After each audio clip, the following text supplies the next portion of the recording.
Hello and welcome. This is a video reviewing all 30 texts available on the Extension 1 English syllabus available for the new HSC prescriptions in 2027 to 2028. This video is something that I'm making for fun, so I'm personally very interested in texts that are set for study and texts that define what our national literature is, and following on from previous videos analyzing advanced and standard English, Extension English provides a lot more texts available and provides a lot more options to students. It's a subject that's taken on top of Advanced English, and it's a one-unit subject, which means that the amount of time that's given to students is a bit less.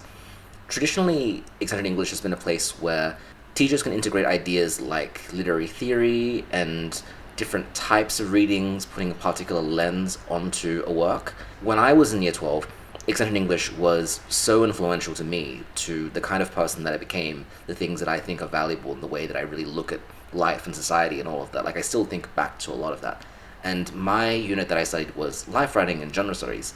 It gave me a lot of interest in those topics. So I really like Extension English. I think that the ideas that are being explored here are really fascinating. Students get texts that are very academically rigorous. Some of these I found very difficult to read myself.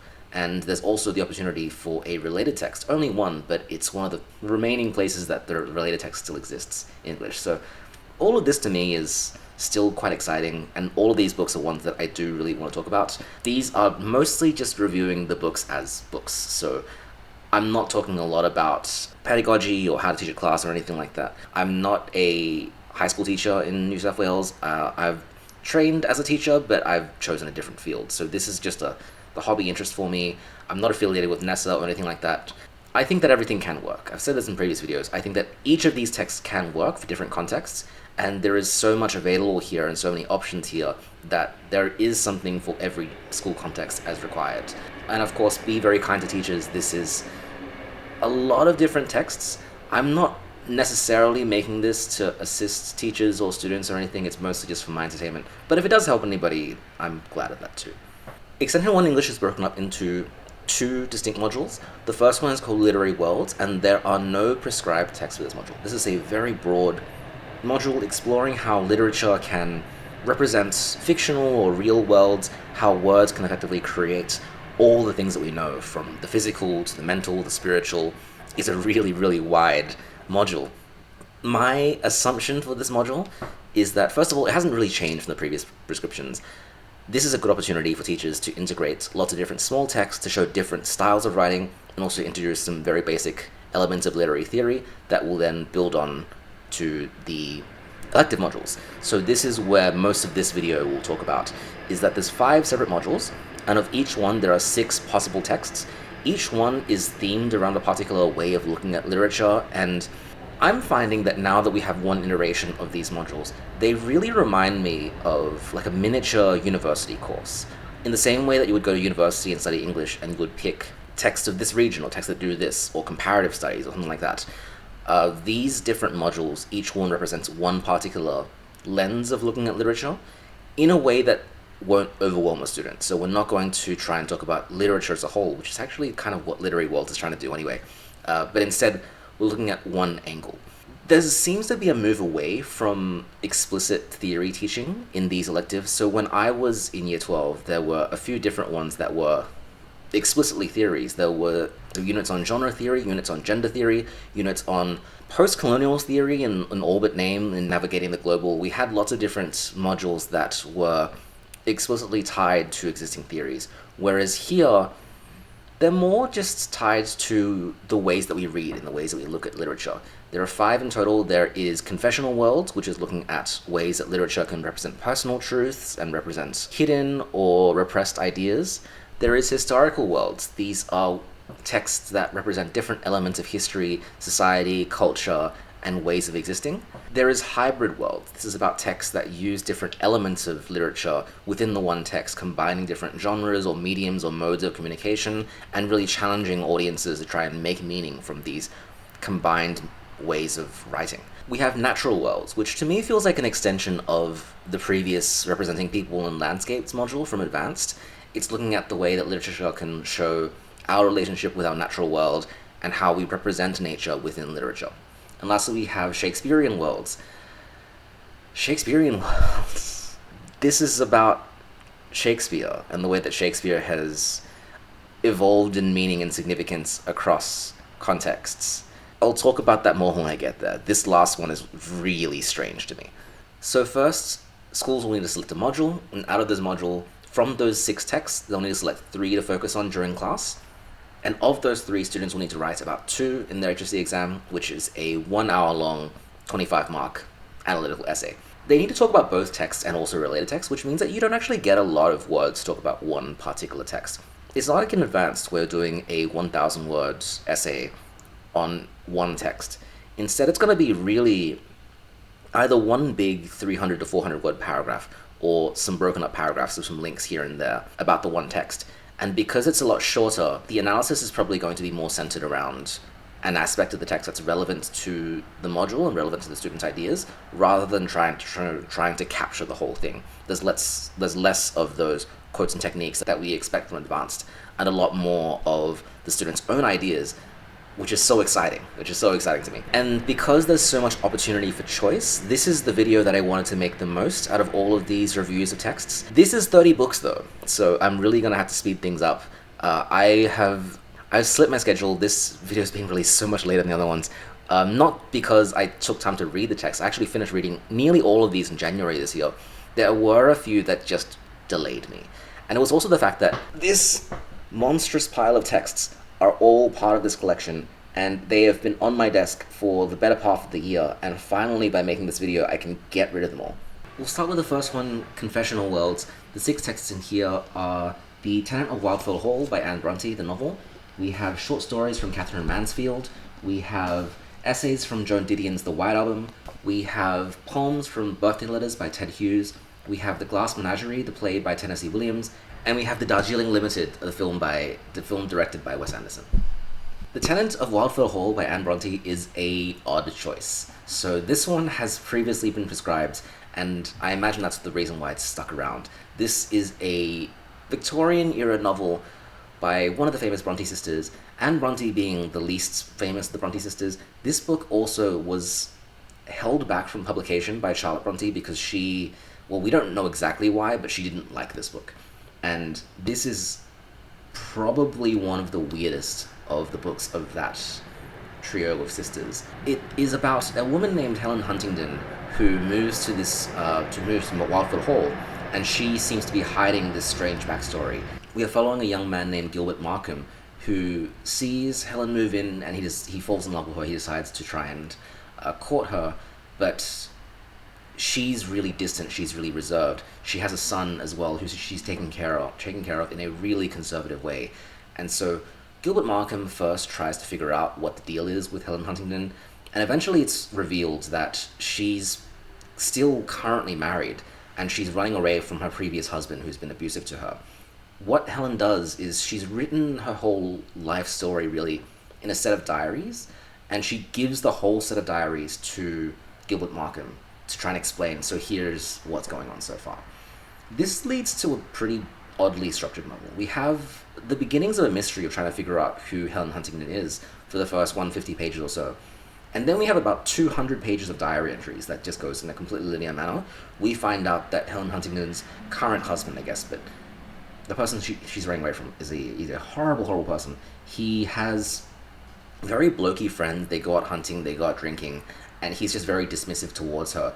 Helen Huntingdon eventually develops this huge aversion to alcohol. She just hates the substance, and she's been giving small amounts of alcohol to her son to try and show him that it's really bitter and disgusting, and so that she wants to kind of psychologically condition him to not like alcohol.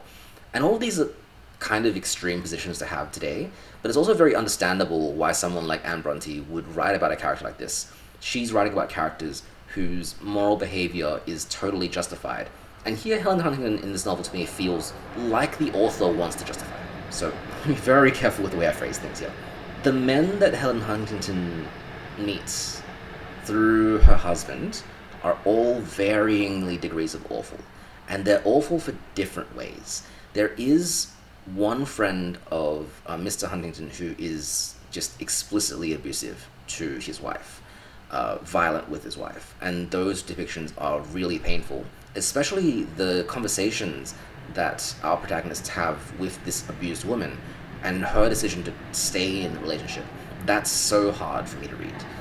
And it shows the kind of dissonance in values between our current day and the Victorian era, where such a common conflict is the woman being in a marriage that she doesn't like and just being unable to do anything about that. The idea of marrying the wrong person is having to contend with the fact that you're just stuck with that for the rest of your life. So, quite a difficult novel to read.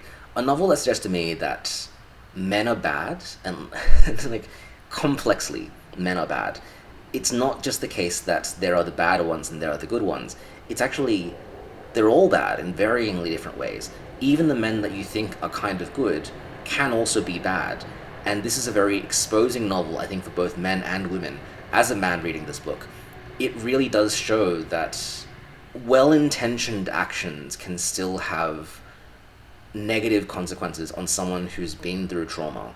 But also, sometimes the things that we think are good intentions are also not necessarily good intentions. We really need to interrogate ourselves and think, am I still being possessive? Or am I still trying to enforce my own moral code on someone else? And I think that's kind of what's happening with our protagonist, Gilbert Markham, and his feeling of trying to save her or rescue her, and also try and unpack the extremity to which she believes in abstinence from alcohol. It's complicated, and it's so much more stark than something like Jane Eyre or Wuthering Heights. I can't believe I'm saying something that's more stark than Wuthering Heights. The most stark novel all the time. It's a hard read. It's also really, really long. It's about, well, I would estimate it as about 140 or 160,000 words. The pacing is not very quick because of this growing mystery that we have. And I remember taking a long time to read it and having a hard time trying to struggle through it. The writing style is, of course, Victorian, so you're getting long sentences, complex characters, not revealing all of the information right away. And the diary entries to me also didn't feel very much like diary entries. It very much felt like a person writing a novel. So the believability of that, for me, is also just a bit limited. I think this is a book that would really be a struggle to read in an HSC year, especially because the advanced syllabus now is mostly short texts. I think that combining all the text a student might read for advanced, it still might be shorter than just this novel by itself. And that's true for a number of the novels prescribed in extension. I think if students are motivated to read Victorian literature, or teachers really want to teach Victorian literature, then it's an option to consider. But I also am not so sure about the whole confessional aspect of it. There are elements of Anne Bronte's life that work its way into the novel, but to me I think the confessional aspect really is this diary, the way of analysing a diary, what a diary means in fiction, and how we can better understand a person through the way that they diarise their own life. From the stories of Katherine Mansfield, we have Prelude, Je ne parle pas français, Bliss, Psychology, and The Daughters of the Late Colonel. Katherine Mansfield, a very celebrated short story writer from New Zealand originally, and a key figure of the modernist movement. Her stories, to me, are very reminiscent of authors like Virginia Woolf. They're quite everyday, very psychological, looking at how different people view the world, people's inner world. She's writing generally in a omniscient style. We see into each of these characters' heads. Makes it very hard to read. I will be honest, I am not a big Mansfield fan. I find her stories largely to be a struggle to read through. I think a lot of it is also because I'm very detached from the kind of lifestyle these characters are living. A lot of them are about characters who are, if not privileged, then at least have quite sizable estates, large families, and things that to me just are a different pace of lifestyle to me. I think that the stories too are very hard to access because they're just not really the perspective that I expect from modern day storytelling. They're not structured with a very clear protagonist, problem, quests, conclusion. Instead, it shows much more of that psychological depth that I understand some people really like. Some people really enjoy reading about characters and all their intricate complexities. I just kind of want things to happen. And so there are certain stories in this collection, Preludes especially, which is a 10,000 word vignette story about different events happening in this large manor, large family with different connections in between one another. There's no straightforward plot thread in that story, and so I found it very, very difficult to follow along exactly what's happening, what's important, and what's really the point. That one is not one I would start with. My suggestion is to look at the story Psychology. What I like about this story is that there's only really two main characters, and it's a boy and a girl who wants to confess what they're thinking and they're feeling towards each other, but they're worried about what the other person thinks. And so It's a story with two characters that feels like a story with four characters. We have their internal and external selves, and this is all communicated really cleanly and really effectively to the audience. So I think that this is a good starting point because it also is an event that I would say most people probably relate with, the idea of trying to express your inner self but being afraid of what the other person might think. And that's the value of all of these stories to me, is you see this inner world and you see this outer world, and you see just how much is going on in everyone's individual heads. With that in mind, will that be enough to get over the barrier of how everyday and how, I don't want to say overwrought, but over-described some of these stories are? I don't know. I think it's a challenge to get through. And every time I've had to teach a Mansfield story through tutoring or anything like that, I've generally not had the best experience. It's something that kind of eludes me and escapes me. I do know that these stories, a number of them are semi-autobiographical. I just haven't explored Mansfield life enough to speak more on that. But I do know that there is that lens there. But I also think in terms of confessional writing, that there is that element of inner psychology in each of these stories that could be something interesting to write about. Thinking about how most literature nowadays is either in first person or third person limited. If we get a complex psychological portrait of anybody at all, it's just the main character. Whereas these stories are intent on showing the complex psychology behind every single person they're talking about. So there is definitely an element of that there.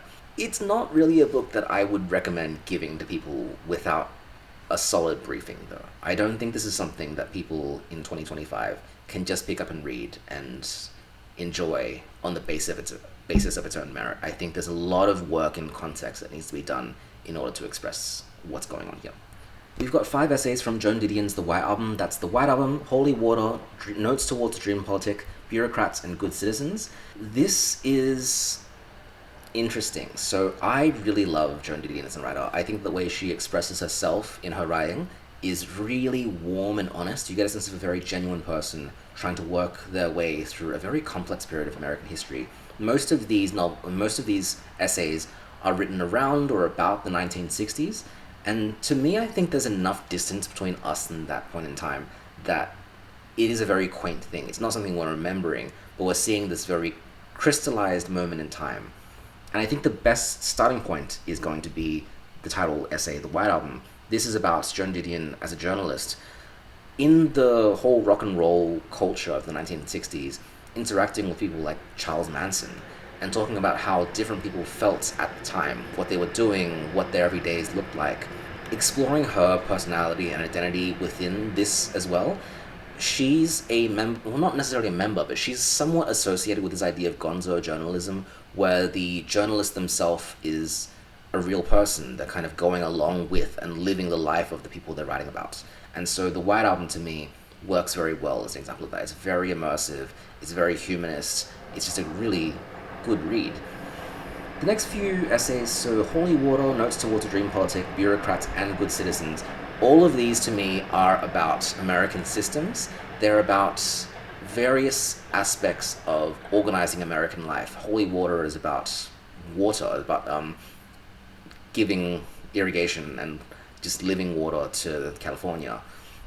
I think Bureaucrats is about street signs or traffic, different ways of these rules and really humanizing them. This is another thing that I really like, is that we'd normally not be very interested in policy documents. Like, if I was looking at my council meeting, I would be so bored. But Didion is really good at actually trying to extract the human parts of this, being a fly on the wall that really cares about how policies will impact human beings, and in a way that she brings herself into it as well.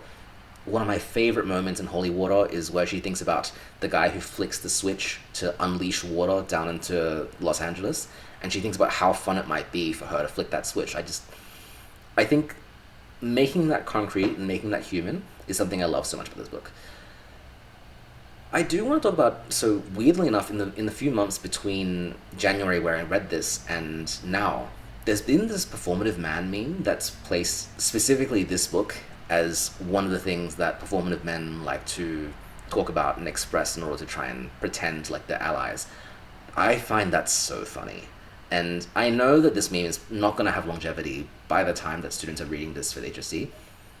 but I think that that means the White Album and Joan Didion is going to be a slightly more well-known name than previously before this meme came about, and I just it's just really funny to me. I don't have much more to say about that. I can see students really enjoying this as well. None of them except for the White Album are really long.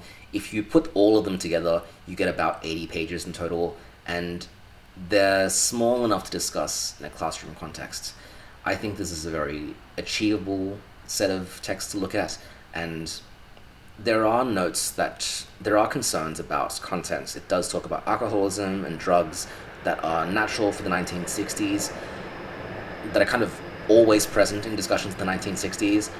But overall, I think it's agreeable. It's just a very thoughtful and kind work. I really like it.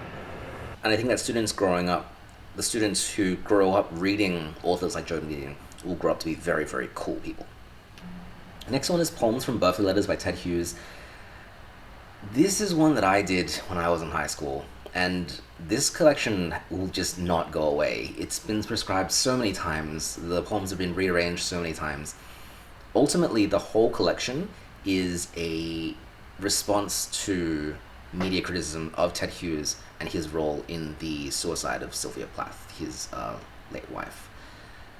Very heavy reading material, and for the first time going through this collection, I went to the library and actually read through, not the whole thing, but most of them. I looked at a few poems that I'd never seen before, and there are a number of poems in this set of prescriptions too that I've never seen before. So here is The Shot, Trophies, Moonwalk, Error, a short film, The Beach, and a picture of Otto. A number of these are very familiar because they're moved from Module A to here, whereas a few of them, I think Moonwalk and a short film, brand new, never read them before. Longer as well, longer poems and more complex, not so explicitly about Sylvia Plath, and yet they are, and the singular focus of these poems really chokes the collection as a whole. I'm not a fan of this collection, and over time I think I've grown to like it less and less. When I studied in high school, it was in a module called Conflicting Perspectives, and it was about how authors can present one view of the world as correct. And I thought it was really interesting to study how Ted Hughes did that, and at the time as well, I wasn't quite as aware of this relationship, and so I didn't feel as negatively towards him. Over time, and I think teachers and students all collectively agree, bad person, bad things were done, and these poems act as apologies for the very bad things that were done.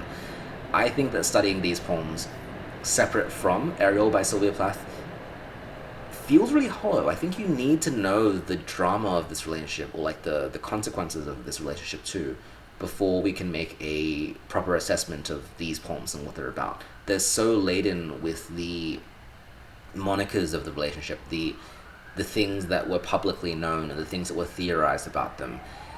They also naturally lead to classroom discussion about really, really heavy topics. Things like suicide and things like mental health and mental illness, things like abusive relationships. All of that comes out in these poems.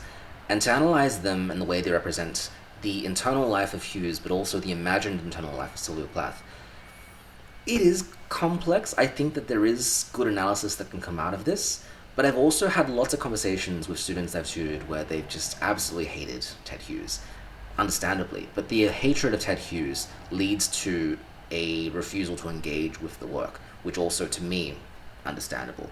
I would not recommend picking up this collection in 2025. I think there's just so many more worthwhile things to read. And although I think it's interesting for an intellectual perspective, and I think that there are really valuable lessons about relationships and about humans that can be learned from studying these, I think it's also just such a negative thing to have on someone's plate. The Glass Menagerie by Tennessee Williams is a confessional play. It is a fictionalization of Williams's own upbringing in the American South and looking at the attitudes that people have towards what the proper life should be. So the core narrative of this play is about the protagonist's sister and trying to find a suitable husband for her, because that's what people do. That's what life is like, is that the various milestones of your life is that you find a husband who has a job and you go live that nuclear family kind of lifestyle.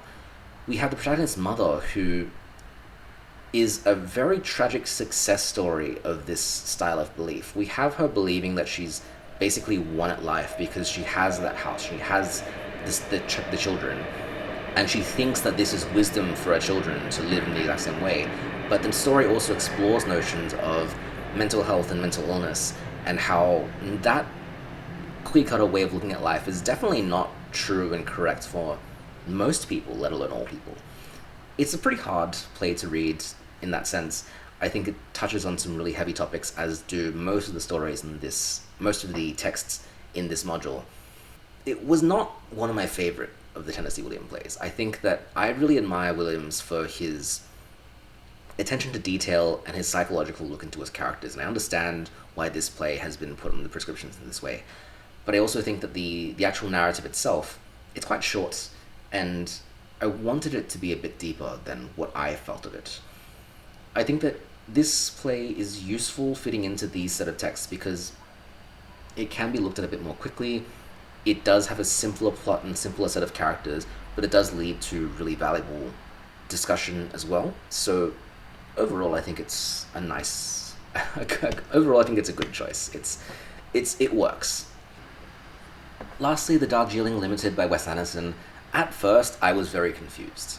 I wasn't sure why this was, of all films to represent Confessional Worlds, the one that was selected, but I think I've kind of come around to it after talking about those five, because the Darjeeling Limited is about three brothers that decided to go on a trip through India together in a journey of self-discovery a year after their fathers passed away. And so each of these brothers is hiding something from the other ones, and over time we start to learn what each one's personality is like and why they're hiding certain elements from other ones. We see them eventually confess their truths to each other, coming to understand one another, and then becoming closer as a result. The plot's pretty simple. There are like little elements that are complex through the secret keeping, but to me what really works about this film is that it's just really energetic, it's really visual. That Wes Anderson, being the director known for this kind of style, just makes every shot and scene really interesting to look at, really fun to watch. And we have good performances from each of the leads as well. They're really enigmatic, and the way they're communicating, there's lots of little jokes or surprises. It's genuinely a film that feels good to watch. It goes by really fast, and even the more profound things that it touches on, it's not to the same depth or seriousness as any of the other texts in this collection, but it does feel deep enough. I have my reservations, of course. I have my reservations about a film about white protagonists trying to find themselves spiritually in India. And there are some plot elements that make me kind of feel it's being, I guess, a bit dismissive towards the setting. I wouldn't say it's necessarily the most respectful of films. And I think that the depth of the assertions this text makes about confessionalism could be deeper. But having thought about the possibility of talking about any of the other five texts for the better part of a school term, I think something that is relevant but is also a bit brighter and a bit more positive and uplifting is a good thing to have. I think it's a good palate cleanser for how depressing a conversation that arises from birthday letters or from the glass menagerie can be. So I think it works. I think that students, from my experience, have really enjoyed watching Wes Anderson films. They're just fun. There are some concerns about the raunchier side of content in this film, and also the way that it really does appropriate lots of Indian culture to try and make itself seem very exoticized. But setting that aside, I think there is something to be said about confessionalism where sometimes things are just that simple, and sometimes it can be valuable to just switch off that extra level of analysis and just enjoy a work for what it is. I think that each of the collections of texts, or each of the electives, does have a text that has that purpose, and I think the Darjeeling Limited is kind of what's happening here. So I like that it's here. I think that it is relevant, but it is also an odd choice. We're going to move on to Historical Worlds. Historical Worlds, these 6 texts are interesting to me because they tend to look at history in different ways. So it's not a module about a genre study of historical fiction. Instead, it's ways that literature can respond to history or current events in varying lenses. So we have poetry from W.H. Auden, we have Possession by A.S. Byatt, we have Hare with Amber Eyes by Edmund de Waal. We have North and South by Elizabeth Gaskell. We have The Artist and Floating World by Kazuo Ishiguro. And we have the film Marie Antoinette by Sofia Coppola. A good set of texts that give lots of options to approach, although there is, to me, a kind of high focus on World War II, but yeah, it is what it is. So the poetry W.H. Auden, we have Spain, in memory of W.B. Yeats, September 1, 1939, Memorial for the City, The Shield of Achilles, Moon Landing, and Archaeology. These are modernist poems, and each poem very concretely commemorates a different historical event that Auden was reflecting on during his life. I am a big fan of Auden. I think Auden is such a great poet to read personally and also to teach and study at high school. I think his way of engaging with traditional poetic forms, things like meter and rhyme, and the way that he uses them for very particular purposes. I think The Shield of Achilles is a fantastic example of it. Combining older styles with newer modern ways of composing poetry and making that relevant to the overarching narrative of his work and also what he views as historical events in the early 20th century. I just think it's so wise and heartening, and it's just very well done. This collection does focus mostly on conflicts across the 1900s, looking at things like World War II, of course, and Spanish Civil War, the Irish Uprising in relation to W.B. Yeats. Very heavy moments and not a lot of triumphant things, but there are still lines that, to me, focus on this really powerful, shared sense of humanity. And I think writing those lines in relation to historical events like in September, where he's watching the world go towards a world war again, and he's writing lines about showing affirming flames, I just think that you really feel that. And I think the thing that strikes out to me about these poems is they seem like attempts to help people feel a certain way about a historical event. They're commemorative poems. They're poems where, if I was there on that day, reading that news, here is how I would feel, or here is how I would want my reader to feel. And going off, I mean, surely Auden would have reflected on this, thought about this, because he was a poet that wanted his work to last. Future generations, like us, reading these works, better understand really what was going through the minds of people on that day. And so I think there's a lot to write about in terms of commemorative poetry, knowing that these are very contemporaneous poems. The poems written to respond to historical events that the poet has lived through. And in the same sense as people today writing about things like the climate or writing about the Israel-Palestine war and reflecting on their emotional response to seeing the world the way that it is. I think that these poems are so relevant, and I think they're a good thing to reflect on about the way that literature throughout time and history has tried to respond to these historical events and moments. So I think that these poems are really good.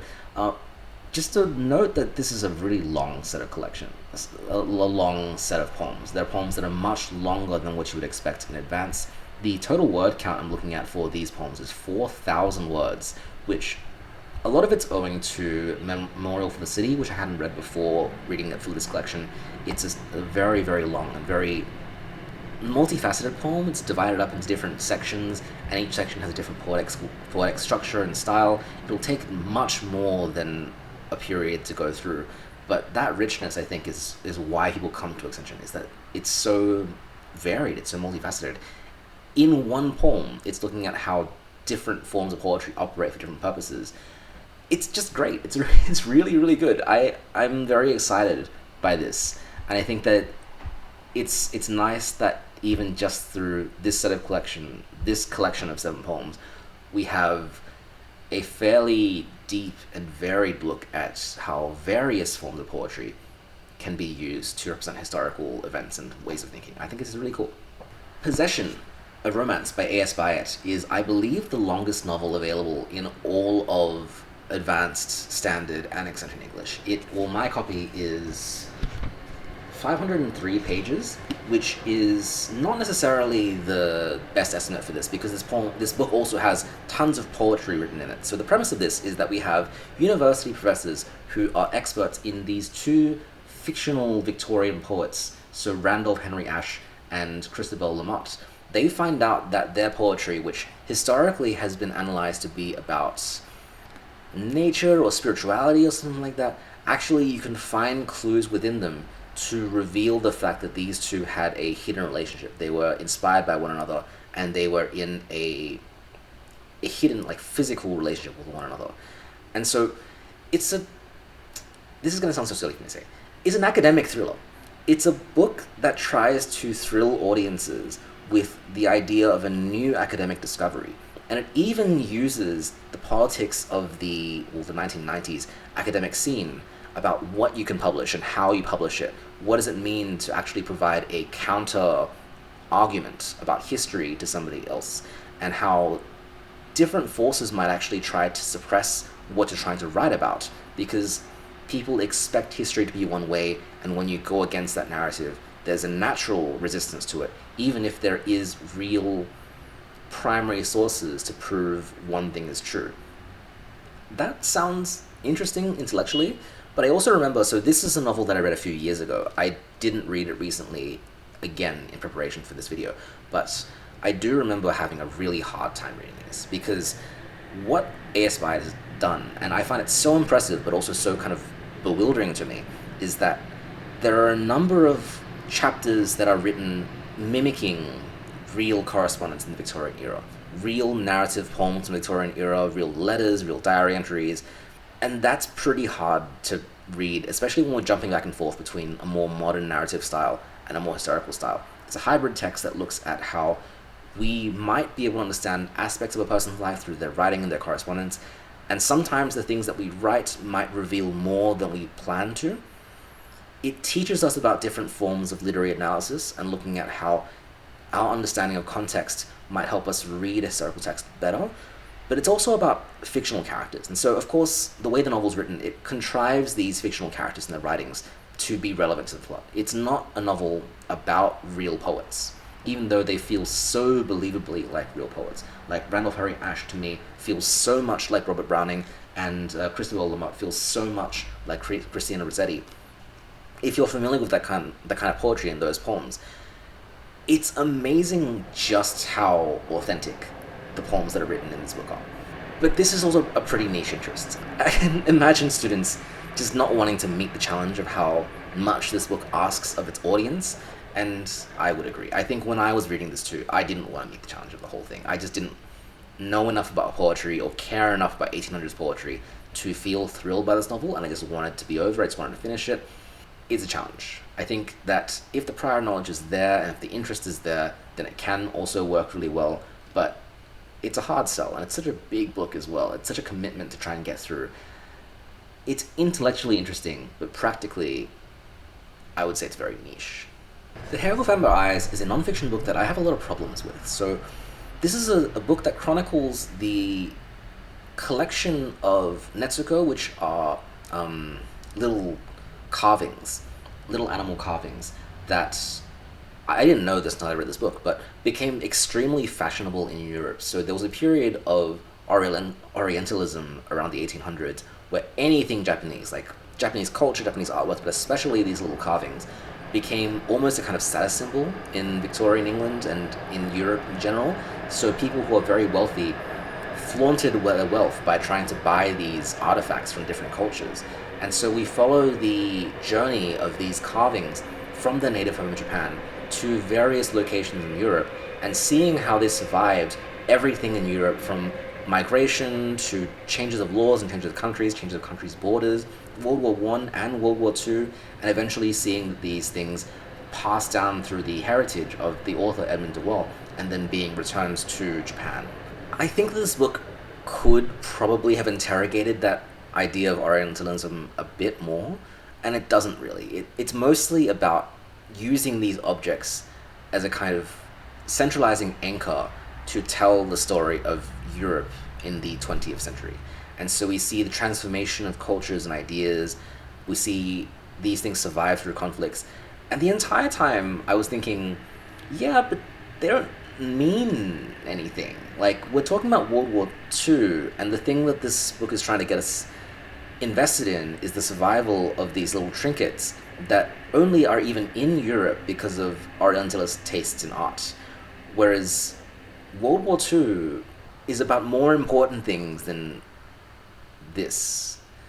it sounds so silly for me to say, but I just remember thinking that the entire way through reading this book is that there are bigger events at play, and it feels so weird to care about these little tiny things. And I get that we can make a humanistic argument about this. I get that we can make the thing that, like, all art is valuable and all human expression will survive even through the darkest moments. Yes, I do like that theme. But I just felt like we were being distracted. It just seems odd to write a book about history and to have it center around these things that the author themselves has a really conflicted relationship about. And I think it's a bit of a challenge to read through it. It requires a lot of historical knowledge that it isn't always the most open about. Like, it does assume a degree of historical knowledge from the audience. It assumes that they know major historical events across Europe. Yeah, it's also quite about Jewish culture and about how Jewish people migrated across Europe and were affected by all of these historical events. And I think that to me is interesting, the parallel of enduring cultures tied to the endurance of these netsuke, these ornaments. And I think there is something to be said here. There is something very interesting to be talked about. But I think that the challenges of this text also have to be addressed, is that there are a lot of surrounding works that probably should be prior knowledge before reading this. And I think it does have a nice synergy with modern history, but it depends on how much people know. And given that we're in Australia in 2025, I find it very demanding. I think reading this book, I remember having to go and look up a lot of things and going on a lot of tangents. Even though it's a non-fiction book that's structured like a straightforward narrative, and we are going forwards in time, we are in a clear sense of place, it's not that theoretical or philosophical, I still found it hard to follow how quickly some things were going.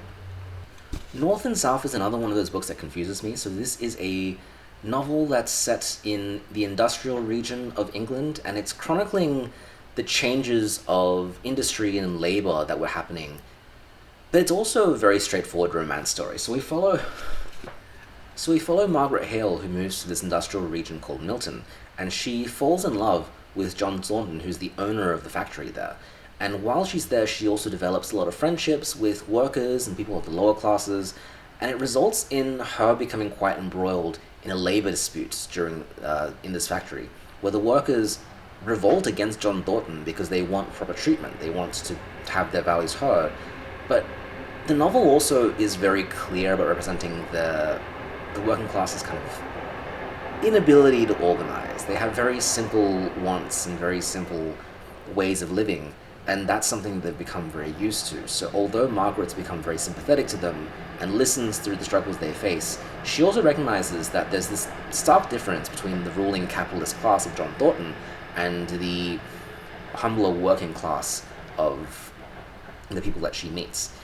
It could have been a novel where Margaret is subject to an economic and political awakening and abandons her like of the ruling class in order to ally with workers.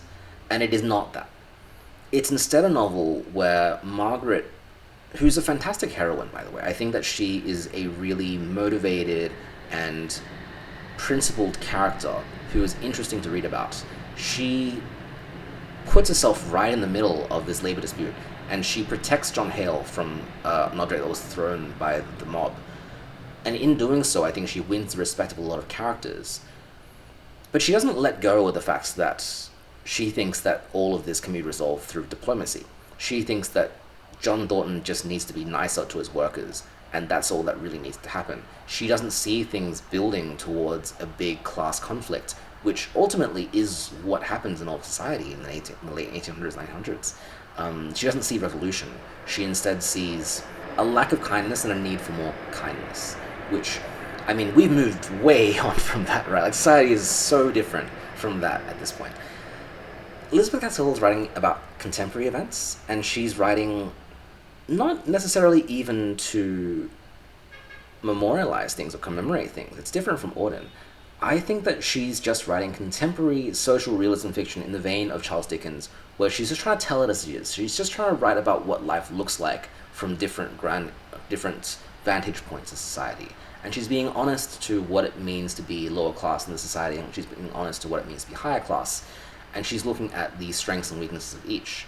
I think in that sense it's fine. In that sense it's interesting enough. The issue that I have with this novel is that, first of all, it is quite long, but it's also a serialized novel, so different to Tenant, Wildfell Hall, which was published in all in one go. This was originally serialized in the publication that Charles Dickens would also publish his works, and Charles Dickens very famously didn't like this book. He kept hassling Elizabeth Gaskell about the way that she's representing love and the way that she's representing changes and things like that. Even I find that really surprising because I think overall the values are quite similar. They're both quite empathetic towards the lower classes, and they're both about representing this historical truth.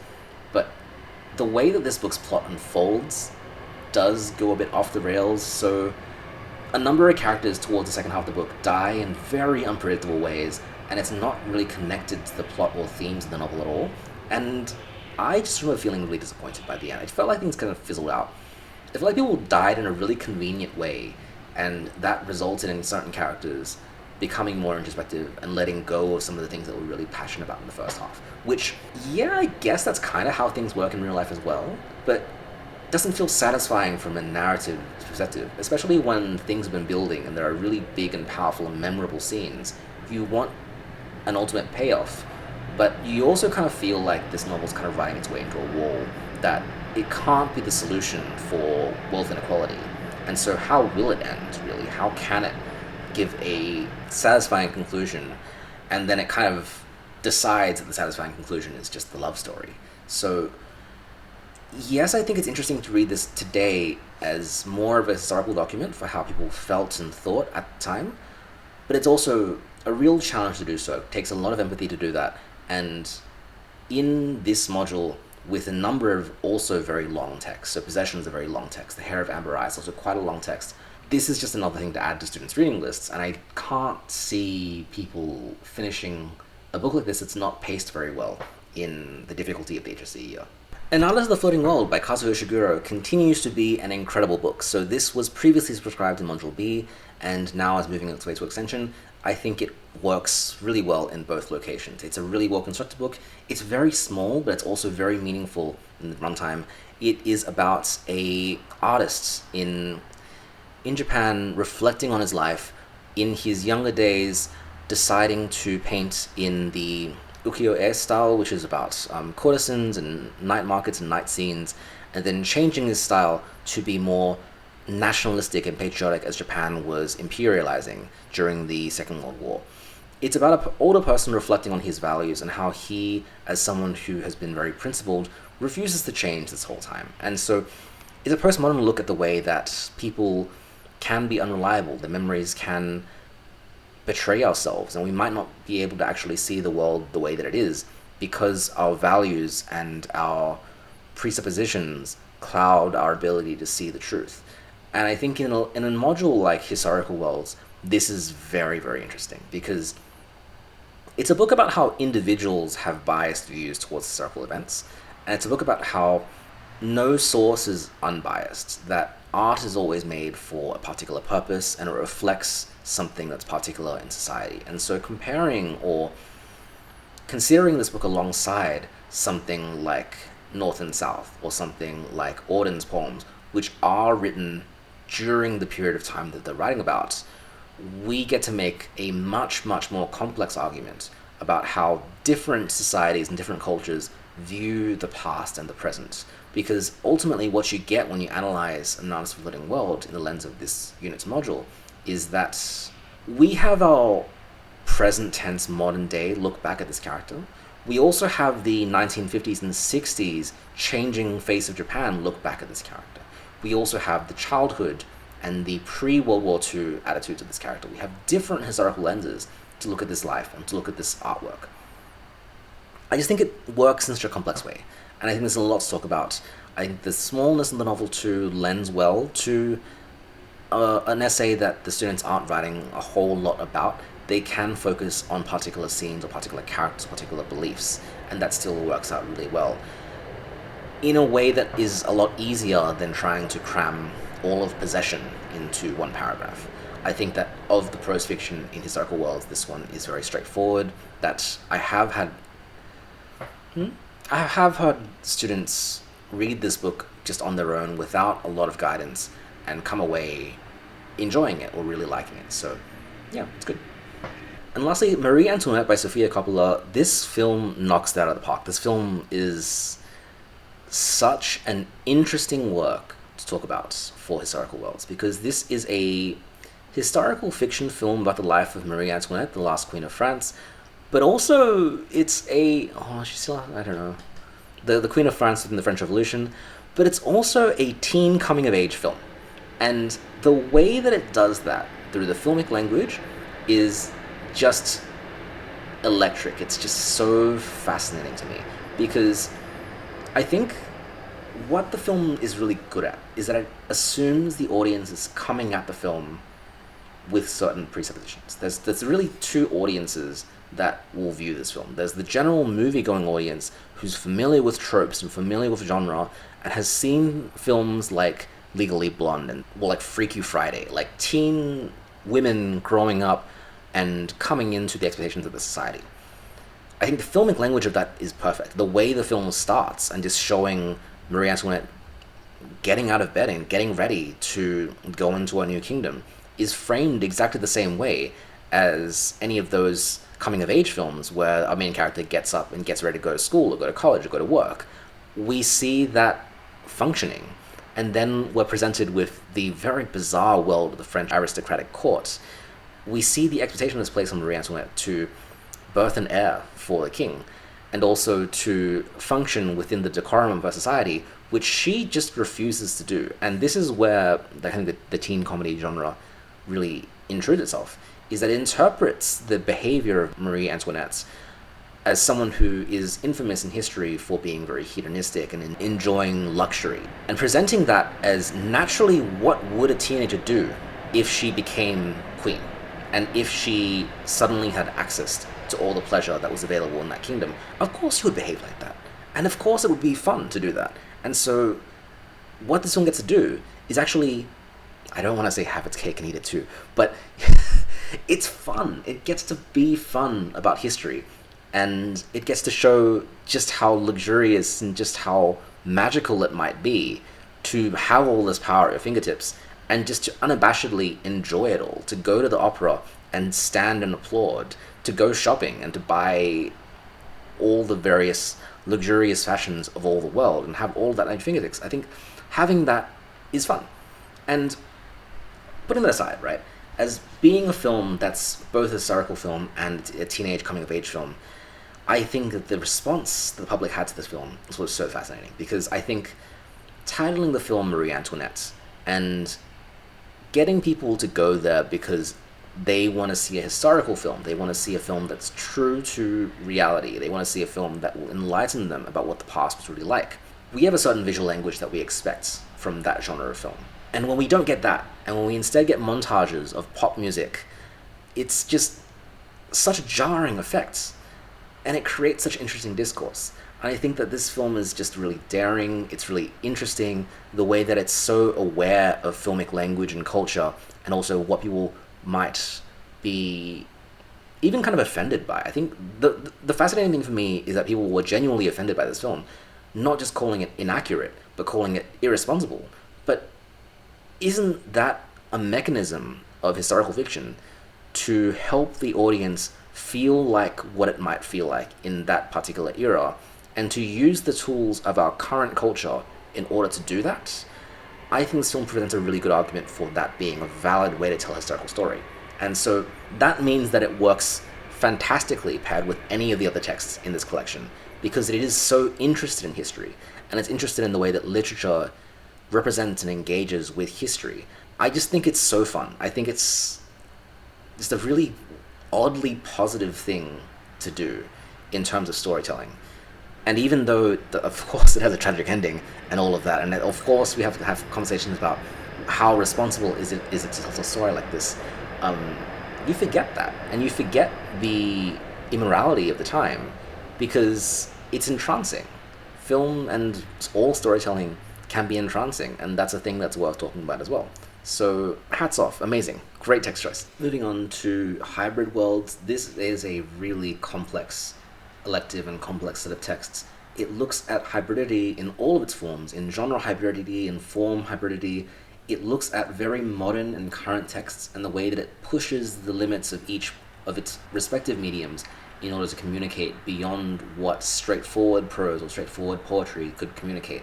I think it's really fascinating, also very challenging. The texts on offer are poems from Drop Bear by Evelyn Araluen, Northanger Abbey by Jane Austen, As I Lay Dying by William Faulkner, poems from Life on Mars by Tracy K. Smith, essays from Consider the Lobster by David Foster Wallace, and Memento by Christopher Nolan. Starting with poems from Drop Bear, so this is a very, very recent collection. It won the Stella Prize in 2022, and it's by a poet who's of First Nations background.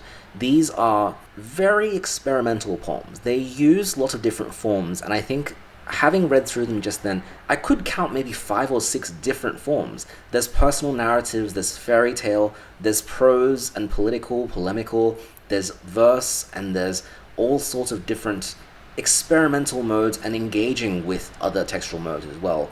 Ideas like tropes and ideas like bush ballads, really engaging with this fabric of Australian society and culture, talking about the poet's experiences as a First Nations woman, and also the nature of reconciliation and how it's much more complex than the straightforward narrative that we get in Australian consciousness. I really love these poems, and I think Drop Bear is probably the face of, like, the future of Australian writing. It is so unashamedly political and complex in the way that it represents its ideas, and it doesn't shy away from how difficult all of these things can be to talk about, to reflect on. It has both those moments of really heartening connection and really stark uncertainty and unknowing. And we see that all across these poems, although in the collection full, there are greater extremes than what we see in these poems. This is a very, very political collection, and I am genuinely kind of surprised to see it prescribes. I think that it will naturally lead to very political discussions in classrooms of current policy in relation to not just First Nations issues, but all of Australian culture, of things like economics and things like social class, of foreign policy, and the way that we look at our history, our future, our climate, all of those things that I would hope that young people are thinking about already at the moment. And seeing poetry that directly addresses that and talks about that is hopefully very empowering. And I think that this is a great collection to show that hybridization is often quite necessary and powerful, not just to try and use language that is already existing, but to create new ways of saying things in order to say things that haven't been said before, and in order to express complex and often contradictory ideas by also reflecting that on the contradictory forms that exists across this collection. I think it's very interesting to study, but I also think that it's very difficult to teach. I think that there's so much information held here in these poems and the way that they communicate that it would feel wrong to give just one period to one poem, I think. I think actually looking at this collection as a whole and these poems as a whole, there could be discussion that goes on for ages and ages, and I understand that's why this collection is so celebrated as well, is that there's just wealths of information here. I think it can be especially difficult for people who aren't as politically minded in Australian culture, people who aren't following current events and who aren't aware of the development of Australian culture. I think a good litmus test is knowing who Kylie Minogue is, but also what she represents in Australian culture. Because I think you'd need more than a passing knowledge of that. I think you need to have lived in Australia for a while, listened to the news cycle in Australia for a while, being aware of how different politicians and different channels present their views and arguments, because really what these poems are doing is responding to it, and responding to Australian tropes and Australian stereotypes. And so if the student already knows what they are and has a suspicion or a desire to question those assumptions of Australia, then this collection is powerfully meaningful. And if they need to be first established before then these texts can question them, it just becomes a much more difficult learning experience. I think each of the texts in the Hybrid Worlds collection poses its own form of challenges, because hybridity itself is so much more difficult to teach than just a straightforward text that operates on face value. And so, yes, I think that the poems from Drop Bear together form the shortest text of this collection, and yes, I think that in the sense that they're about Australian issues and not world issues, that we can expect a degree of prior knowledge from students and from readers, but gosh, it's a hard text, and it's a very theoretical text, and there are a lot of things that I would want to talk about much more, and I feel really ashamed that I have to skip over things like that. I do want to say that if, for the people out there teaching and learning this is a really deep and rich text, and I really celebrate that. I think that's so cool that we have a text like this in our prescriptions. Moving on to Northanger Abbey by Jane Austen. This is a... How do we talk about Northanger Abbey in the lens of hybrid worlds? It is a Regency-era romance novel that parodies Gothic fiction. The difficulty is already apparent there, is that Regency-era romances are not always the easiest book to read, especially not Northanger Abbey, which is not the... It's the earliest novel that Jane Austen completed, and so the structure and the compelling nature of the narrative is just not as refined as something like Pride and Prejudice or even Sense and Sensibility. It was published after her death, and really it's there to embody Austen's overall style and be able to be a novel that works within her canon, I guess. And so we follow this character who is a big fan of mystery novels and sensational novels, and The Mysteries of Udolpho is a reference point here, but I would not assume that any student has read anything like that. It's hard for me to think of any prior knowledge of maybe something like The Castle of Otranto, something like a short, sensational Gothic mystery novel. And the protagonist loves this fiction, but assumes that life is going to look a lot like that. And so when she marries someone who has a large fortune and goes into their house, she kind of assumes that this kind of story will take hold on her. And the twist is that it doesn't. That Austen's trying to make this argument that sensational novels shouldn't be the only thing that's popular, and instead realistic novels and realistic romances can be valuable as well. I do get a sense that this novel is a bit annoyed at how popular sensationalized novels are, and what expectations people who like those novels and read those novels might bring into the real world.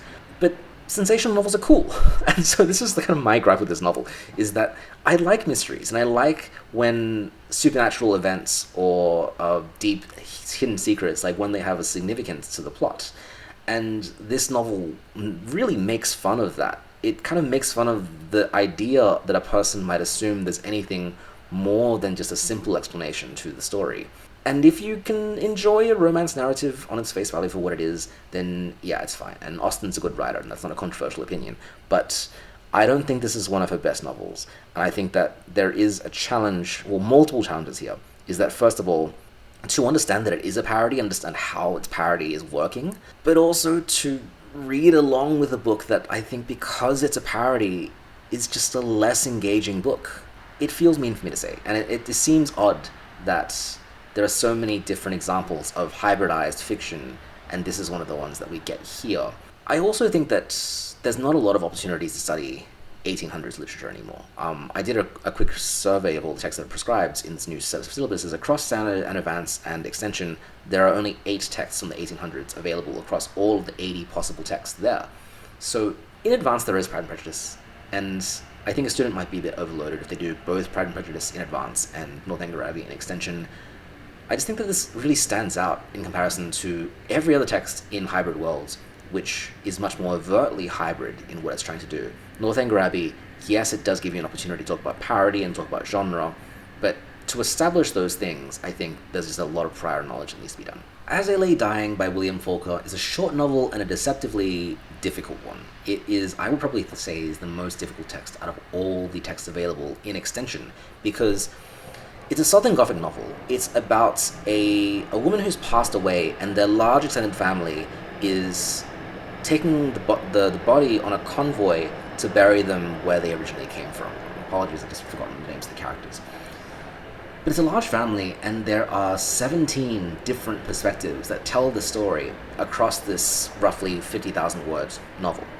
And some of these storytellers either don't understand the whole picture, or they're deluded into what the actions are, or they don't speak in a standard English. They speak in various vernaculars that are quite hard to understand for us today, and it does produce a sense of reality for this Southern Gothic setting. But it's at the expense of the comprehensibility of this story, rather than using... And I think that's kind of the core question of this novel, is that There could have been a third-person omniscient voice that ties everything together, that tells the audience what's happening in each character's head, and explains the story as a whole, as a big picture way, and William Faulkner in this novel is saying, no, I don't want to do it that way. I instead want to have first-person accounts from each of these characters and what their thoughts are, and show their incomplete knowledge of this scene so the reader can try to piece together what's going on. And so as this journey continues, and as these characters face various hardships, and they try to figure out what's so significant about bringing the body over there anyway, we kind of uncover, as readers, the various underlying conflicts of this family. We see webs of expectation and betrayal, of clinging to historical tradition that doesn't make any sense anymore in this novel modern context. Ideally, the way the novel works is that we understand on a higher level the conflicts that exist within these relationships, more so than if there was a omniscient narrator. The effect is more powerful than if their narrator just said straight out, here is what the problem is. Because instead we discover the problem for ourselves. We make assumptions, then we find out those assumptions are wrong. We effectively are in dialogue with the novel. We're piecing things together, and we're engaging in a much more active reading by doing that. We're always interpreting, we're always questioning and analyzing, and it's such a difficult book to read. It's one of those books where I need to read it with a guide and see, here is who this character is, and here is why they're talking the way that they are. And I get that that's not necessarily the ideal way to read, like you can academically try to figure it out. There's a pleasure in doing that, but if you're just trying to read this and figure out what it means, if you just want to get something out of this book, then it's a really, really frustrating read. And I can imagine lots of students just kind of bouncing off it because it's different. It's not a book that we would ever expect to... Well, it's a book that kind of deliberately fights against our paradigms of reading and what we expect from a book. So even a broad reader that reads lots of different genres and styles would still approach this and be stylistically offended by it. It refuses to be what we expect it to be. So it's both rewarding and challenging in that sense. And I think a reader that approaches this novel with that expectation that it is going to be hard, and here is why it's hard, and here is what you'll get out of it if you're able to meet its challenge. I think it's very worthwhile to have this in Extension English in a context where there is a teacher and there is a discussion group that can guide students through it.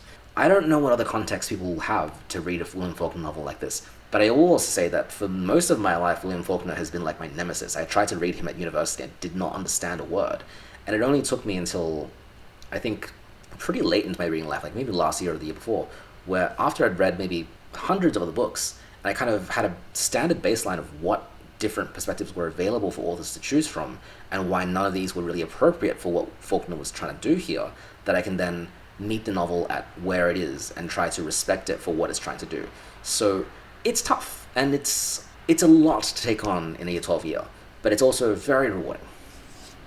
We now move to my favorite text of all these 30. I am so biased towards this poetry of Tracy K. Smith from Life on Mars. Very hard collection to find in Australia. I actually bought this in America when I saw that it was available in books. So I was like, I need to have this in my life. So Life on Mars is a collection from an African-American poet, and these poems and the prescriptions feature sci-fi, My God, It's Full of Stars, the Museum of Obsolescence, the Universe original motion picture soundtrack, They May Love All That He Has Chosen and Hate All That He Has Rejected, The Universe's Primal Scream, and Everything That Ever Was. A few poems have been shuffled around, but this collection has been prescribed pretty much every time in Extension.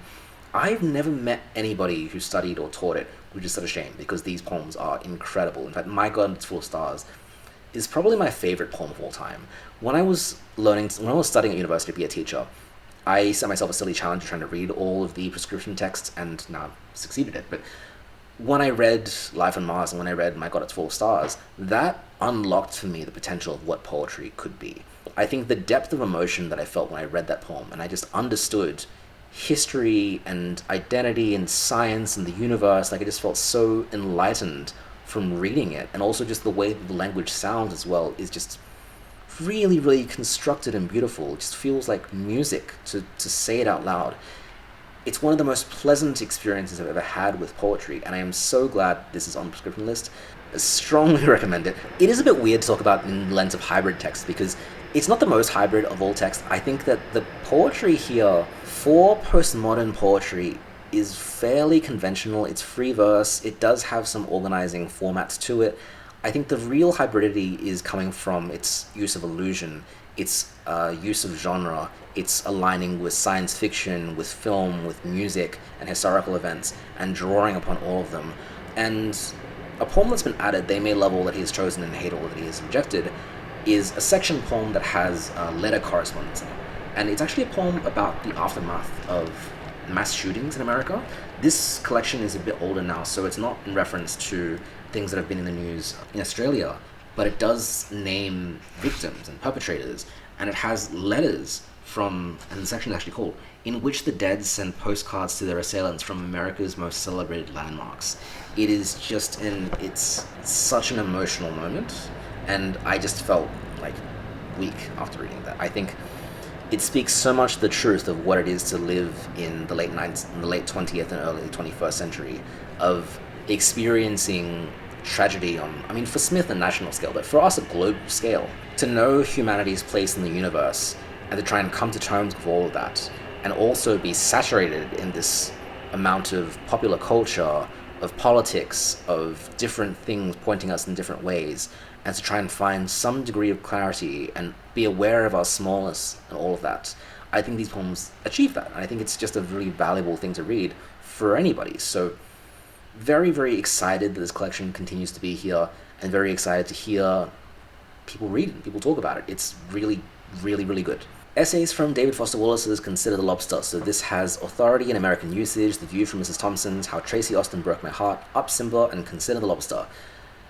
David Foster Wallace is an author who is indescribably intelligent, and I think that intelligence, to me, feels a bit standoffish in these essays. They feel like essays that are really demonstrating the intellect of the author. They draw from so many different theoretical and pop cultural sources, and they look at society, they look at elements of society and popular culture through a lens that's much more analytical than the average person would. And I definitely felt that through reading this. It's such a different reading experience from something like Joan Didion, which is very personal. Wallace is academic, and Wallace is applying academic principles and theories to otherwise very simple and vernacular things. So each of these essays is about a different thing. Authority in the American Usage is largely about grammar, and specifically justice in terms of grammar. He's talking about his African American students in class and teaching them, even the term proper grammar is so loaded, right? This idea that there is a right way and a wrong way to speak, when grammar ultimately in America is there to enforce matter and to enforce power. People who can speak in a more elegant and refined style have more cultural capital. And how can he express that in a way that is just in terms of America's racial history? The fact that this essay is written in the early or the mid-2000s is incredibly forward-thinking, because I think he's talking about things that people are talking about now in the 2020s, of things like African-American vernacular English and the right of white people to speak like this or to use certain things, or even the discourse of the N-word and what that means in society, the way that language has power. I think larger popular culture is just starting to understand concepts that he was writing about in the early 2000s. Society has definitely moved on. Culture has definitely moved on. And I think I'm kind of reading these essays in a more historical lens and thinking, oh, that's kind of how people viewed things and thought about things here. Authority in the American Usage and Up Simba are the two longest essays. Each of them is about 50 to 60 pages, and then the other ones are about 5 to 10 pages. It is still collectively a pretty tough text to get through, maybe not as difficult as LA Dying, but they will need unpacking. The three short essays, The View from Mrs. Thompson's is about 9/11, How Tracy Austen Broke My Heart is about sport reporting, and Tracy Austen, a famous American tennis player who I can't imagine anyone today in classrooms today would be familiar with, and Consider the Lobster about the Maine Lobster Festival. All cultural monikers that I think, when this book was published, was probably a lot more salient in the reader's mind, and for us today are historical elements. But we then come to my favorite essay of the collection, and also I would say the most difficult, is Up Simba, which is about the 2000 John McCain presidential campaign. And David Foster Wallace traveling along this campaign, writing about it as a journalist, and reflecting on the nature of authenticity of a candidate like John McCain to be the Republican candidate. So we understand the vindication of history after what the Republican Party eventually became, after George H.W. Bush, after George W. Bush, I mean, and then later to Donald Trump. John McCain is, in many ways, for Wallace, a representative of a particular kind of American, a particular kind of American person. When we talk about American principles, he unpacks them and he interrogates them through what he observes through the way that McCain runs his campaign. And he finds a degree of respect for him, even though he clearly disagrees with him politically. And that's just a way of looking at politics that we just don't have anymore. Like, look at American politics, and even Australian politics today, that's just not how debates work anymore. We don't look at the quality of people's character anymore. So that kind of sums up really how I feel about this whole collection, is that it's historical. It's about a bygone era. And to talk about them today is to first establish what the year 2000 was like, and what the impact of 9/11 was like, and what being a Democrat and what being a Republican in that era was like. And that's a big and difficult discussion to have. So aside from that, these are essays that also really engage with pop culture and do engage in that sense of hybridity because they draw from all these different elements in society. The complexity is something that's very rewarding to read and analyze and understand, but the feeling of reading these, and I think it's quite common across all of these texts, is that it's not just reading. It's not just passively letting text wash over you. It's actively trying to untangle and interpret what's going on here. And that's its own challenge. And that's a great segue to Memento by Christopher Nolan, which is a film that needs to be interpreted, but also doesn't need to interpret it. I think, so I really appreciate that this film is here. It is a thriller film, and it is just a film that's filmed in reverse order. So the scenes are kind of going backwards, and we try to piece together the mystery as the audience, because we have a main character who's deliberately forgotten a bunch of things. And so he's trying to figure out really what's happening right now based on messages that he's tattooed onto himself and correspondence that he receives from mysterious sources. And it's a really fun viewing experience. So what I like about Memento too is that it's like a lot of other texts in this collection, it's old. It's I mean, it's not old, but it's dated. It's about the 2000s, I think actually maybe the late 90s. And the world that it's in is just so different to us today. The fact that there's no instant digital camera, smartphone technology is a big part of the world of this film. And so watching it as a historical film is really entertaining in a sense. Like, it's interesting to see how problems for this character arise really only because of the limitations of technology in that era. And it's just fun. The way that it is playing with film structure and seems to do it really just in service telling a good mystery story, keeping the viewer guessing, and to prevent revealing any secrets. I think it works, and I think it's fun. I think it's just probably a really good starting point for Hybrid Worlds, because it's a text that models what it's like to interpret as you view. That you can't just let the story wash over you, you can't just passively observe it. You actually need to take an active role in figuring out what significance certain scenes and certain lines have. And you create a theory in your mind. That theory is also what you do with each of the other texts in this collection, is that as you read, you try to decode, you try to untangle, and you understand why this hybridity and this experimental nature with form is being done. You can make an argument for that purpose. And so, Memento, good film, enjoyable, difficult to access, but I think it works well. Moving on to Natural Worlds, so these are 6 texts that are interested in the way that literature represents natural environments, represents nature. I think that this is probably the most deceptively straightforward of the modules, because I think everyone kind of understands nature, everyone understands this back to nature view, and so I really appreciate that the texts that are selected here show very divergent views of nature and how we see nature within society. The texts available are poetry of Samuel Taylor Coleridge, stories from Alistair MacLeod's Ireland, poetry of Mary Oliver, William Shakespeare's As You Like It, Autumn by Ali Smith, and Sand Talk by Tyson Yunkaporta. Starting with the poetry of Samuel Taylor Coleridge, this includes This Lime Tree Bower My Prison, The Rime of the Ancient Mariner, The Aeolian Harp, and Frost at Midnight. So only 4 poems, although The Rime of the Ancient Mariner is quite a lengthy one. Altogether, this collection is about 5,000 words. Coleridge, honestly, I can't remember a time when he wasn't prescribed. He is such a iconic English poet, with his buddy Wordsworth, I think.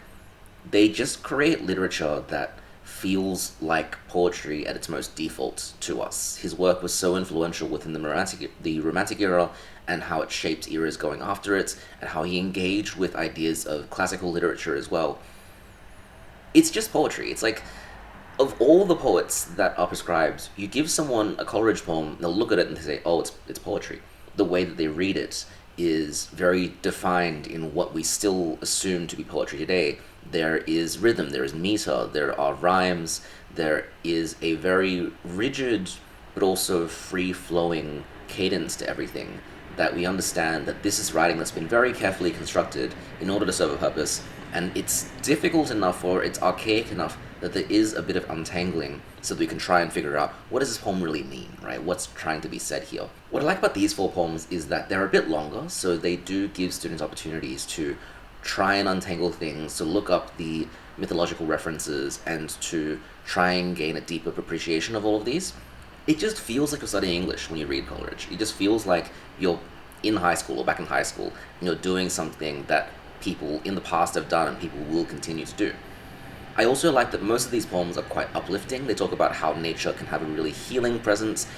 Coleridge and a lot of the Romantic authors wrote about nature as this big, sublime, supernatural thing that can provide humanity with greater enlightenment than what was available around them in the Industrial Revolution. So the context is simple, the resources are easily available. I personally do really enjoy these poems. I think that they're really reflective of the kind of person that wrote them, and I had to keep reminding myself that Coleridge was really young when he wrote these. So Coleridge was 26 when Lyrical Ballads came out, which is when most of these poems were published, and some of them were written even prior. I think The Rime of the Ancient Mariner was written when he was 24 or 25. So me being not jealous at all, I had to remind myself that these are just young people exploring the world around them, using language to try and capture that sense of wonder they get when they travel, when they hear stories, and when they hear myth, and just appreciating all of that. I really like it. I really like the tone. There is some stuff to be said about the ongoing dominance of, I guess, the dead white male voice, but there's just a lot to unpack here, and I like what's going on. Next one I'll talk about is Stories from Ireland by Alistair MacLeod. So this is a collection that's getting a bit older. Most of these stories are from the 1970s and 80s, and they're being collected together in this larger work by the Canadian writer Alistair MacLeod. These stories are set primarily in the more remote regions of Canada, where they take a very man versus nature angle towards storytelling, where we see people in conflict because nature is so harsh and because nature provides such a challenge to life and to living in comfort. And we also see people unable to trust one another or turning on one another or developing really tough or harsh personalities specifically because of the way that they've been treated by nature in the past. So to me, these stories are very grim, they're very masculine. They talk a lot about survival and the hard choices that people need to make in order to survive. There's 7 stories in total. The Boats, In the Fall, The Lost Salt Gift of Blood, The Road to Rankin's Point, Winter Dog, The Tuning of Perfection, and Clearances. Even from these titles, it's clear that they embody a kind of refined and sparse-ish sort of matter-of-fact narration. They're not really stories that try to emphasize the beauty of the natural world. They use enough description to get their point across, and then they don't really languish in that. They are stories that I find are quite violent and are quite heavy in terms of their emotional content. In fact, looking back on these to remind myself of what they're about, I started remembering stories based on which animal dies in them.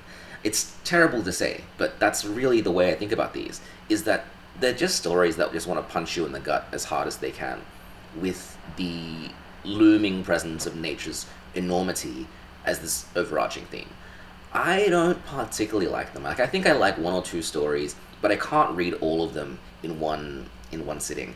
And it's one of those collections where I think to myself, like, it's gonna be a really depressing couple of weeks if every single lesson you come in and you're talking about a story like this. Like, I believe that originally these stories were published in various magazines that were meant to be experienced just on their own, and the experience of reading Island as a book and just hitting one after another is, yeah, it's not my favorite. The next poetry collection is by the poet Mary Oliver, who is an American poet, and she is difficult to describe. I'm going to preface everything I'm saying here by saying that I really, really like Mary Oliver as a poet. I knew about her before she was prescribed, and she is the famous poet of a number of people that I really admire. but her poetry is a bit too easy for extension. So just going off by the word count alone, these poems that are given here, so that When Death Comes, The Waterfall, The Sun, The Swan, Morning Poem, Wild Geese, Sleeping in the Forest, and Art Leaf, there's 8 poems, and together they are 1,200 words. Whereas every other collection in extension is at least 3,000 words. So we have less to cover here, but also thematically they're a little bit simpler. They all kind of follow the same through line, because to me this collection is one of those more modern poetry collections where the intention is for people to read lots of poems in one sitting, rather than sit down with just a single poem and take time to study it and tear it apart. So I think that at face value, the way that people approach these poems, both students and teachers, will look at them and go, oh, I think it's a bit easy. Because they're poems that you can give to students and not really have that teacher-student relationship where the teacher has all the knowledge and the student is gaining knowledge. Instead, I think that most students in extension level English at year 12 will be able to read the poem on their own and understand basically what it's trying to say and untangle the main uses of language in each one just independently in about the space of like 10-20 minutes. Like, I don't think it's that deep. What I do like is that the overarching theme is nature in connection with humanity in a kind of spiritual way. So being able to access spirituality through individual experience with nature. And I've used these poems in the past in tutoring and teaching because I find that theme just so interesting and so resonant in the way that we don't necessarily do that. I'm talking about someone in Sydney. We don't necessarily do that, but we can. And there's nothing stopping us from that. A poem like Sleeping in the Forest, which is about what the title is about. We can do that right now. Like, I could go and walk in the forest right now and lie down and have the experience that the poem was writing about and try to experience that same sense of spirituality. And there's nothing stopping me. No one in the world does not have access to nature. In contrast to many of the other collections, people in the world don't have access to explanations of Greek mythology. They don't have access to descriptions of technology and exploring the universe in scientific language. But nature is a very democratic thing. And to me, that explains also why these poems are so simple, is that they're written to be meaningful and accessible to everyone. To me, it's a very postmodern way of writing poetry, where the audience is not alienated, and the poet doesn't see the need to elevate themselves or to separate themselves from the work. There is the default assumption. The I, the persona in the poem, is the poet, and the poet is going through into nature, observing things and experiencing things the way that they're describing it. There's no doubt that these poems are honest and personal experiences, and they're ways of the poet sharing what they've experienced with the reader. And it doesn't need to be more complicated than that. I think that actually talking about this simplicity is in itself a kind of wisdom. We can get lost in trying to make writing and make the study of English difficult and complex and intricate and demonstration of our skill. But at the end of the day, we can also just experience literature at face value, in the same way that we can just experience nature at face value. I think it's an interesting argument to be made about natural worlds and literature. That being said, is it going to be impressive in an essay that's going to be marked for an ATAR? I don't know. I'm not sure. So I guess it'll be interesting to see how this volume does. Part of me also thought about the possibility of prescribing a Mary Oliver work and just picking like 20 poems, just doing a lot of poems. But I guess the practicalities of that are probably not that feasible. So it is what it is. We have what we have. I really like these poems. In fact, I would recommend anybody who even doesn't like poetry just to read one or two of them and see how they make you feel, because they're really uplifting. As You Like It by William Shakespeare is my favorite Shakespearean comedy. I studied it in year 12 for belonging, yikes. But it is just such a delightful play. It is about, well, there's two main subplots. It's about Orlando and Oliver. I can't believe I can recite this play's plot because I haven't read it since high school. It's about Orlando and Oliver, who are brothers of the Dubois family, the Dubois family, who hate each other.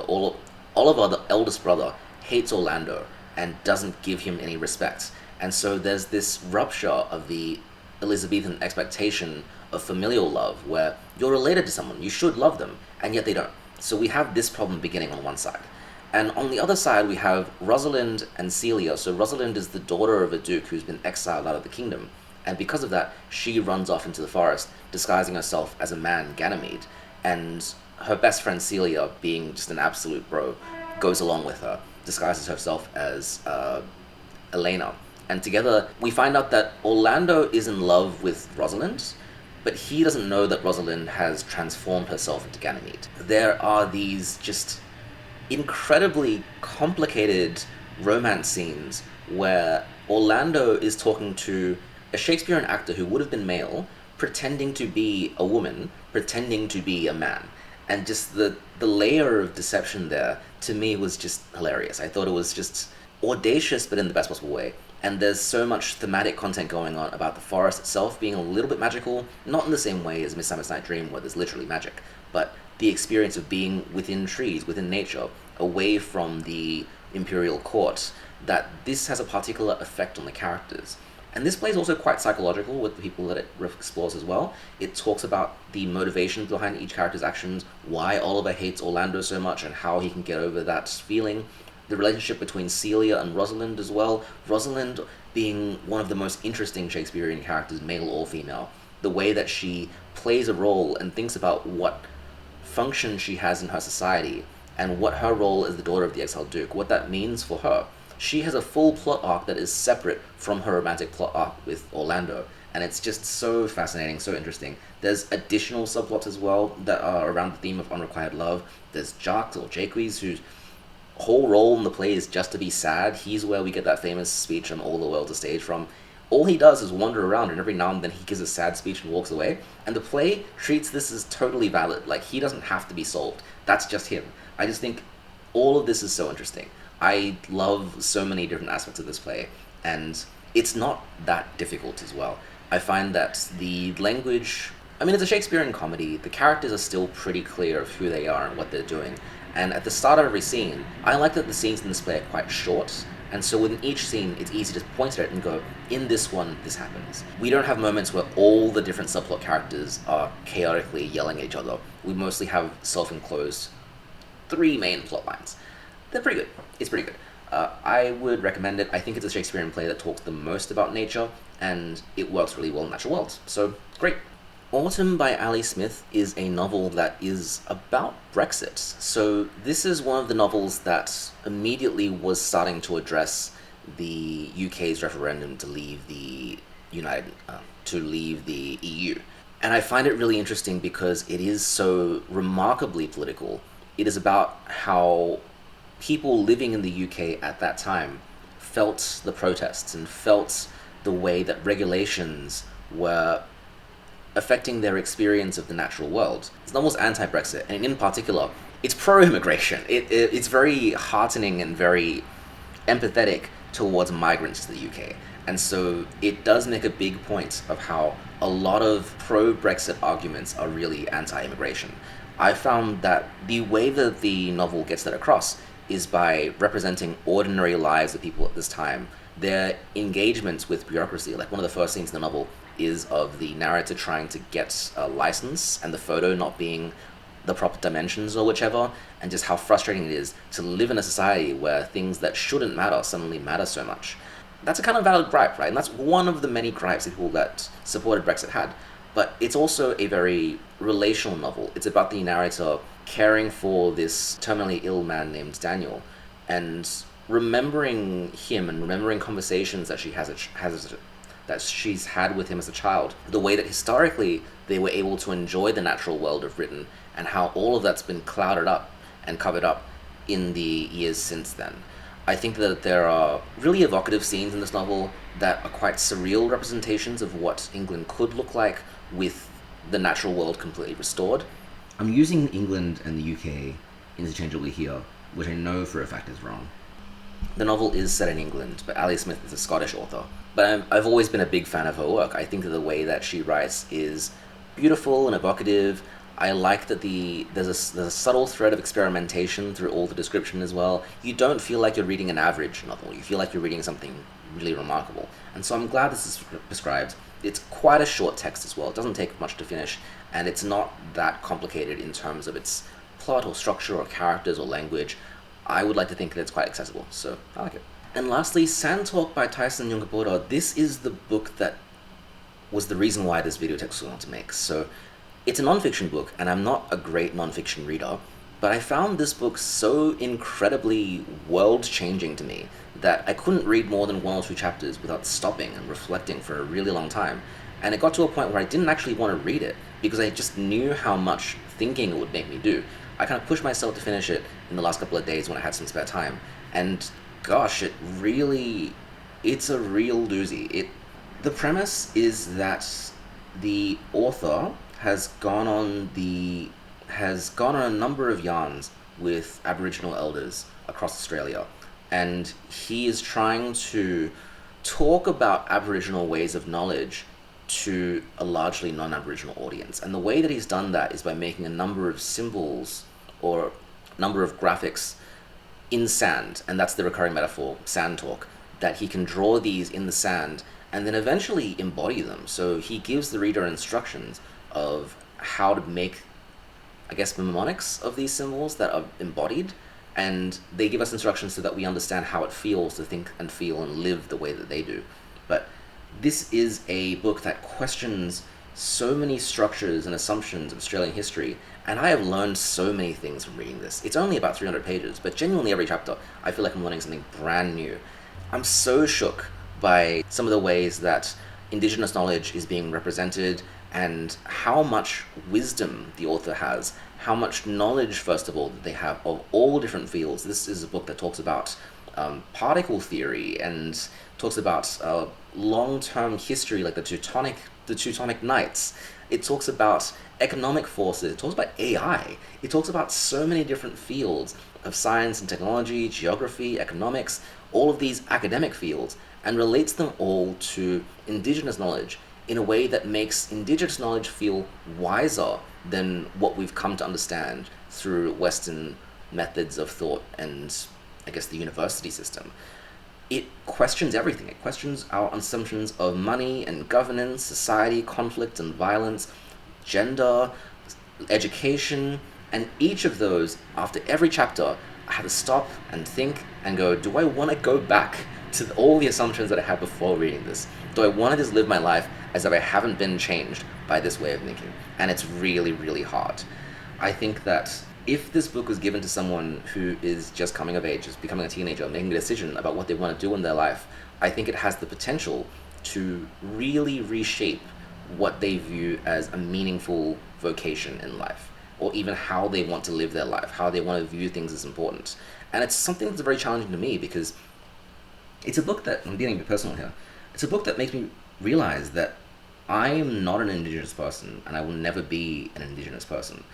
The author makes a distinction about Indigenous people all around the world. He speaks to people who are Indigenous in America and Canada, to all sorts of different places in the world, and delineates them based on people that know the land and care for the land and have ancestral knowledge of the land, versus people who empire build and people who exploit the land.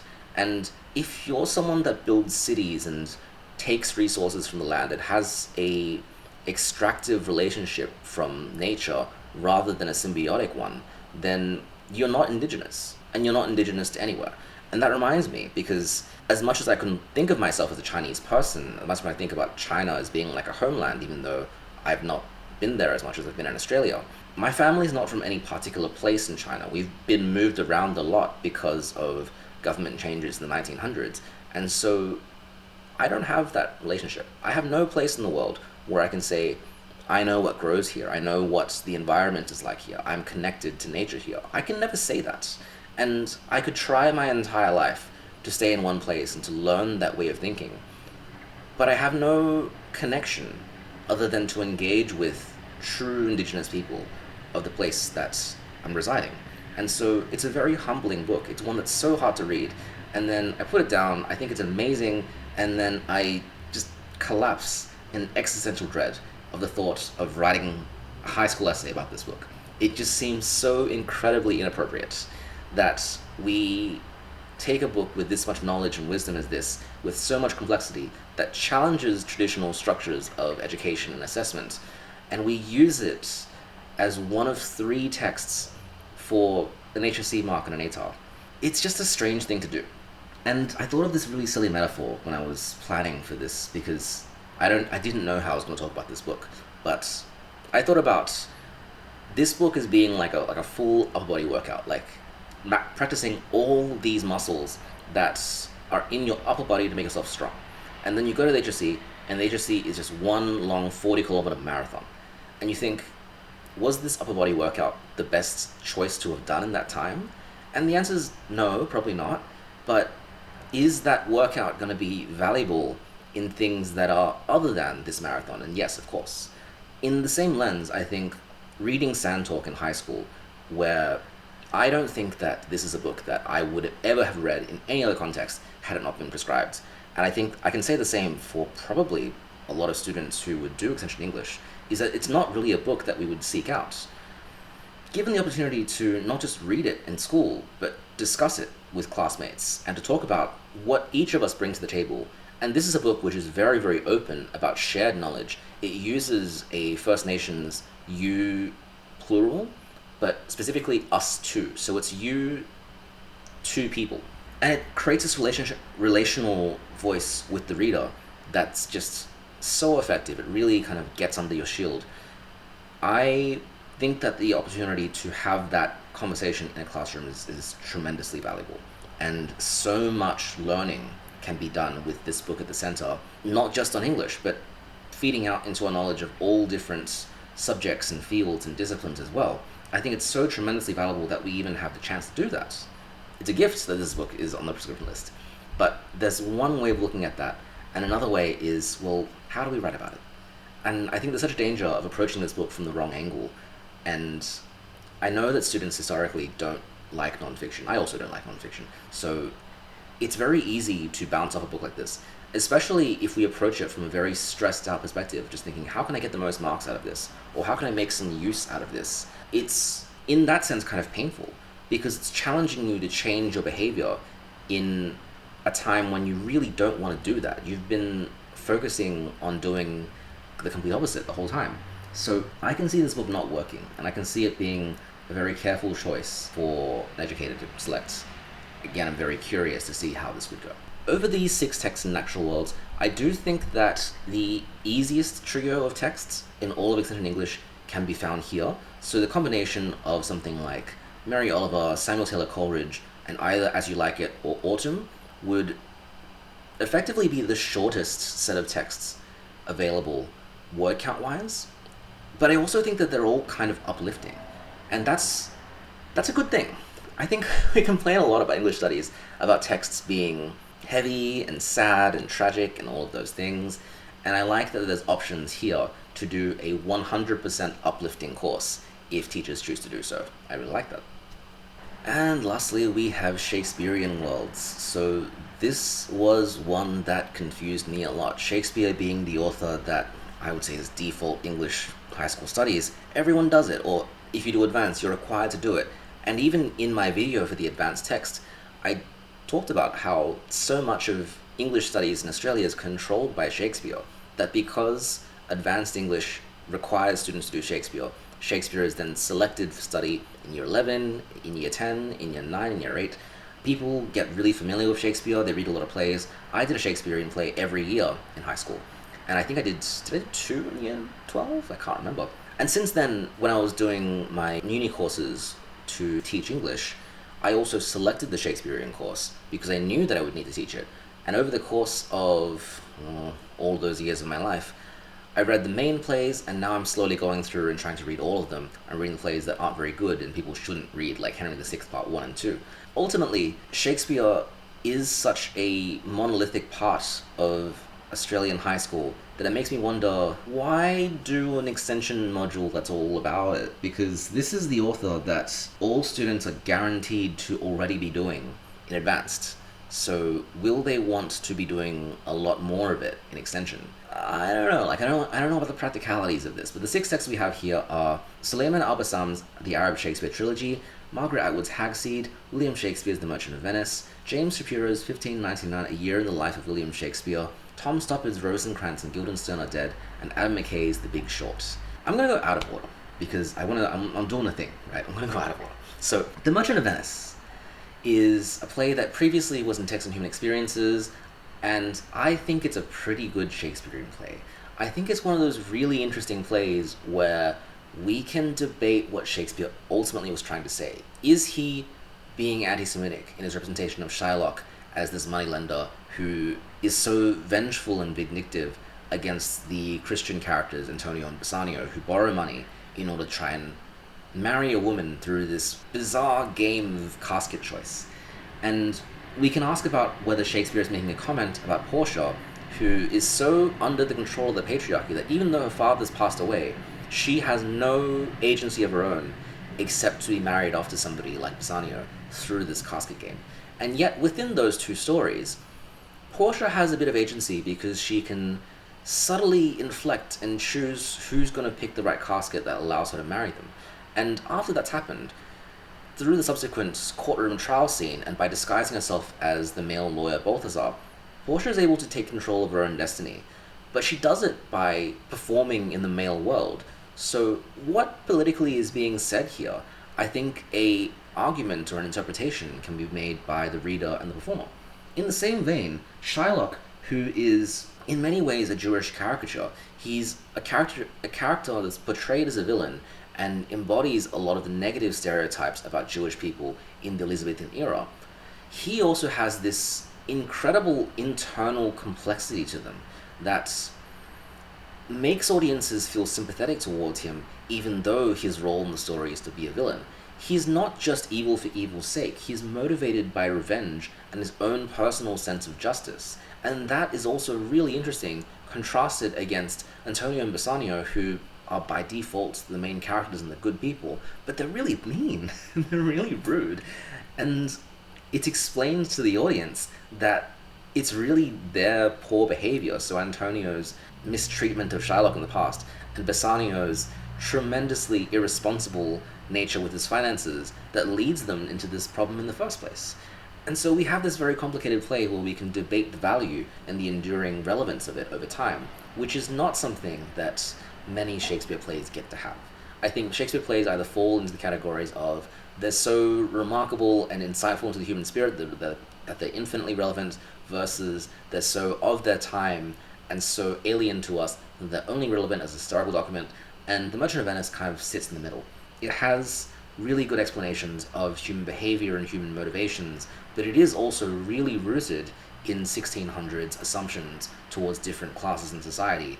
I just think it's an interesting jumping off point, and it's nice that it's wound its way here, because I think that extension students will be better equipped to discuss the intricacies of this plot. Like, my experience reading essays for The Merchant of Venice in advanced is that a lot of students are really sympathetic about Shylock, and that is, to me, very emblematic of the culture of our current society, is that we support the underdog and that we hate injustice. And so seeing those things presented in Shakespeare's play leads us to one particular interpretation. But extension gives more time and opportunity to unpack all of that and to have a deeper look at the language and assumptions and literary theory behind all of these things, looking at elements of fiction like character and plot and setting, but also talking about how contextual elements and contextual motivations can influence the representations of these characters, and to even look at the change of this over time. I think there's just so much interesting stuff that can be done with this. Odd that it's the only one. I would have assumed that a module about Shakespearean world would give you at least a comedy, a history, and a tragedy, but we just get the comedy, The Merchant of Venice. You know what? I get that it kind of works as both a comedy and a tragedy, so I give it that. Like, it's one of those hybrid plays, it works out. Margaret Atwood's Hag-Seed is a novel that previously was prescribed in Module A, and I've previously said too that it felt like the old Module A rubric about text and conversation with one another was written in part with Hag-Seed in mind. So Hag-Seed was written as part of the Hogarth Shakespeare publications, where acclaimed novelists were commissioned novels that were reimaginings of previous Shakespeare plays. So I know that Vinegar Girl was one done of Taming the Shrew, New Boy was one done of Othello, and then they were quietly stopped. And having not read anything but Hag-Seed and New Boy, I still think that they were stopped because they weren't very good. Or at least, they weren't to the lofty heights of the original source material. And Hag-Seed, I think, is not bad. Like, it does its best with what it's been given, but it is still really limited by its desire to be reverent towards the original The Tempest. So, the story of The Tempest, Prospero the Duke, is shipwrecked on an island because he's been backstabbed by his brother or cousin, or I can't remember exactly what the relation is anymore. And he spends his time on the island learning magic, enslaving a native named Caliban, and creating this big revenge plot against all of the rulers of Naples that previously ousted him, and then ultimately ending in this big forgiveness, redemptive ending, where his daughter Miranda falls deeply in love with the son of the ruler of Naples, Ferdinand. I quite like the play. I think it has a lot of really uncomfortable assumptions about race and about First Nations cultures, and of also enslavement and mastership that Hag-Seed does its best to try and unpack. So Hag-Seed sets the novel in a corrective facility in Canada, and he has Prospero turning into Felix, who is this Shakespearean director who's known for being completely outlandish, squandering his money, and making bizarre adaptations of Shakespeare plays. He ends up creating this rehabilitative course in prison that allows inmates to act in Shakespearean parts. And so he performs The Tempest and invites the people from the original Shakespeare Festival that fired him to the prison, double plot that mirrors the plot of the play. I think it sounds pretty smart saying it out loud, and it is fine. Like, there's enough to talk about, and the advanced essays I've read about The Tempest and Hag-Seed have all been pretty good. There's enough interesting things to talk about here. I don't know how well this play functions without the context of The Tempest, though, and so the issue that arises is students analyzing Hag-Seed by itself in extension ideally would have read The Tempest in a previous year or in their own time, and it's their choice if they want to use The Tempest as related text, but wouldn't it be so limiting if there's just a default related text for Hag-Seed now? That everyone who studies Hag-Seed will do The Tempest as related text. Like, it would be so uninteresting to me. So, I don't know. It's my hope that this works out well. I think a lot of schools might still have copies of Hag-Seed because of how popular it was in Module A, so it's nice that it still survives in some way in this rubric, although it's also nice that it's not the only novel that students will read in year 11 and 12, or in just year 12 in the future. So, yeah, I have thoughts. But in contrast to Hag-Seed, Suleiman Al-Bassam's The Arab Shakespeare Trilogy is an amazing, incredible text. And it takes 3 Shakespearean plays, so a history, a comedy, and a tragedy.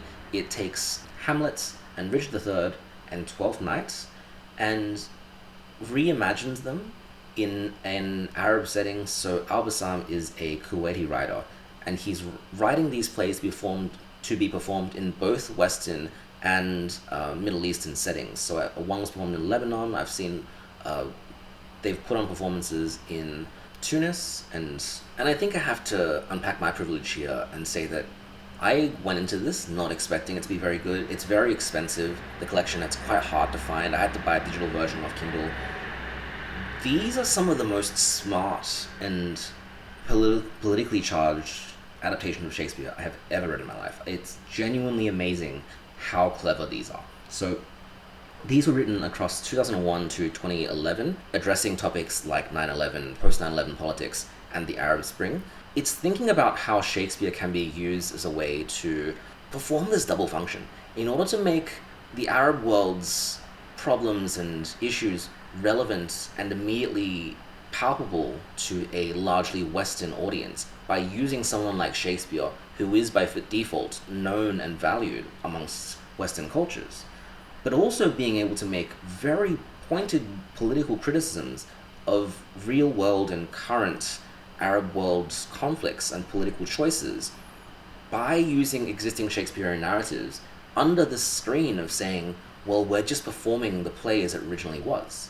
And so it interrogates the way that Shakespeare's plays can be made relevant to the modern day precisely because they're not relevant to the modern day, precisely because that they're an existing work, and they give an artist the freedom to interpret rather than saying outright what they believe. The fact that a Shakespearean play like Richard III is just by default and by its nature about power and the corruption of power, about the manipulation of different state forces and of religion in order to attain selfish benefit, that is a mirror to conflicts in the Middle East. And so performing a play like this and making, in some cases, very minimal alterations to what's happening still becomes a really pointed political statement, because it says to people, says to audiences, that abuses of power have continued in the same way today that they have in the past, and that Shakespeare's language effectively cuts through the ways of communication we have today. The various kind of smokescreens and traditions and cultural assumptions that exist are made alien by Shakespeare, which in other ways is a kind of apolitical text. And it reminds me of why we teach Shakespeare so much in high school. One of the reasons is that because it's so removed from our current day, the issues aren't politically relevant. It's not a very controversial thing to teach. And I don't think any political party would be politically averse to the teaching of Shakespeare. I think the main argument against teaching Shakespeare is that it's lionizing a largely English hegemonic force in literature. But that's just the truth, right? That's just reality, is that already exists.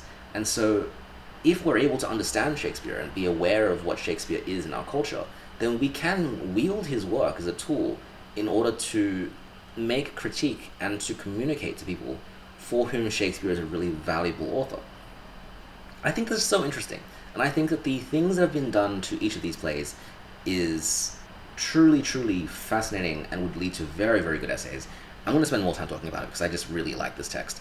Hamlet is written adapting the setting, and I would say it's probably the one that's the most straightforward, because Hamlet's narrative is already so known with many audiences. We have Hamlet who is now... We have the ghost being changed to propaganda posters that say that Claudius the king has killed the previous king in an illicit manner. Hamlet receives these propaganda posters, and so his decision to take revenge against Claudius is mirrored in him being radicalized against the current regime. And I just find that so fascinating, because it transports the assumptions of Elizabethan supernatural belief into what's so relevant today of different opposing political ideologies. And it's just such a fantastic one-to-one correlation that I'm just amazed. Like, I'm just floored reading this text and realizing just how relevant it is. How, in a play like Richard III, changing something like a dukedom, Buckingham's claim to a certain region of the kingdom, changing that to an oil field, suddenly brings it straight into the 21st century. It's just such an incredible way of doing things. Richard III, as well, has been simplified quite greatly. Certain characters have been removed, and characters have been added, so Mistress Shaw appears as a real person in this play, and references to religion have been changed to Islamic references, and yet the core narrative and the speeches remain the same. And so it's easy to read these plays and still recognize they're exactly Shakespeare. Some parts have been modernized, some cultural elements have been changed, but it's still the same narrative and it's still easy to follow, except for the parts that aren't. And when we encounter those changes, we're challenged to interpret them and to ask ourselves, well, what is that saying now that it's making this change? How does that show the world is different? And what is the argument being made by the playwright in their decision to do this? This culminates in Twelfth Night, which I'm still reeling from it. It's genuinely one of the most fascinating things I've read in a long, long time. The premise of the Twelfth Night performance is that it is a bureaucratic body of conservative politicians who are reenacting the now banned performance from a 1960s rendition of Twelfth Night. And their argument is that theatre has the potential to create debauchery in its audiences, and this is why it should be banned. And so we have these doubled actors that are ministers, but they're also amateur performers, and they're instructed directly to perform really badly. And the play is bilingual. It explains its narrative in a host language, so it can be English, but it can be any kind of world language. And the performance of the play itself is in Arabic. And even in the essay preceding the play, so each of the plays has its own essay justifying the process that it was used to write it, and those essays are incredible as well. I've really, really enjoyed reading each and every one of them. But with Twelfth Night, it's very prescriptive about how language should be used. And I just thought, how do you perform this play to an audience that's not bilingual? You just can't. Like, it's so complicated, and we have characters doubling each other. I will say that there is quite explicit sexual content in Twelfth Night. And this is understandable because the original Shakespeare in Twelfth Night is also very sexually explicit, and we've just kind of sanitized that out when we teach it to high school. So, Year 12 students, ideally mature enough to deal with that content, but it is definitely a lot less veiled in this play than it is in the original Shakespearean language. But it's also just so funny. It's so funny. They have, for example, a meter rule that's used as a prop, and that's used to enforce the fact that men and women should always be at least 90 centimeters apart, and that rule becomes a lot of other things. It's just hilarious. It's just, there's jokes in the written text that made me laugh out loud with just how incredibly complicated this whole setup was, that we have politicians eventually becoming their roles in Twelfth Night. We have the plot points of Twelfth Night happening kind of in double time, like the tricking of Malvolio happens basically in the same way that the politician is also tricked. It's just a tremendous text. I am so grateful that I had the chance to read it because of this silly video. Fantastic. That being said, because it's 3 plays, and because it's so complicated, and because I do think that you kind of need to have read each of the preceding or the source texts to understand them to their full, I mean, I don't think it's necessary, but it's better. It does mean that students will need to find out ways to read Hamlet and Twelfth Night and Richard III in their own time. So Hamlet, because it is in advanced, it's possible. Richard III is now nowhere, so could be done in year 11, I guess, in an incredibly unfun module. And Twelfth Night, I've heard, is done sometimes in junior years, so familiarity would be good. But also, I think the real challenge with this is the political content, because yes, time has passed. The last play was written in 2011, but conflicts in the Middle East continue, and they still are on the news every day. I think that it's very fraught and difficult to be having present conversations about political choices in the Middle East when it's still an ongoing narrative. And I, as someone who's not from that background, I don't know how confident I would be in explaining that to a classroom. In the same sense, I also think that had this been a play about Chinese political issues, had it been an adaptation of Shakespeare that was talking about the PRC and Hong Kong and the Communist Party, I also don't necessarily think I'd be confident teaching that to a class. I just think that it'd be so hard to keep things apolitical as the way that I personally would want to teach my classes. I think I would be spending so much mental energy trying to control my language and say things carefully, not just not to offend people, but also not to present a viewpoint that I don't necessarily think is appropriate to present to a high school class. So I can imagine the teaching of this text being really, really tiring and really difficult. I don't know how many people are going to do this. Part of me is optimistic because I think this is such a forward-thinking text. This shows literature being used in such interesting ways. And I think I will be remembering this performance of Twelfth Night for a long, long time, just with how much potential it has to reimagine and reshape Shakespeare and how to communicate to new audiences. But gosh, it also fills me with dread at the thought of high school kids doing this. There's just so many things to be careful of. The Big Short by Adam McKay is an excellent film which I don't really know how it's related to Shakespeare. And I think that's a conversation that I was noticing across English teacher correspondence, that there's no Shakespearean reference in this text. It's not an adaptation of a Shakespearean text like all the other text in this module is. And it's also, I don't know, like how do you relate it?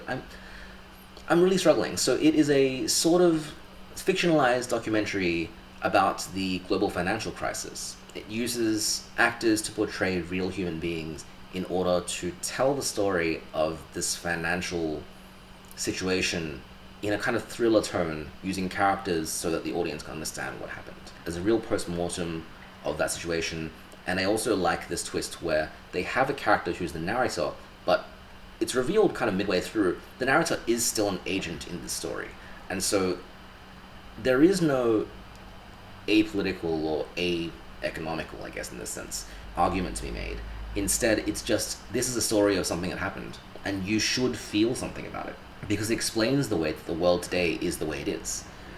I like the way it's told, I like the characterization, I think the performances are really good. It's just a good movie to sit down and watch, and it's also a good opportunity to sit down and watch it with the class. How would I make it relevant to Shakespeare, though? There's a few angles. So you could look at it in the sense of the Greek tragedy structure or the Shakespearean tragedy structure. There's characters that embody vices like arrogance and greed, and they are punished for that. That's present.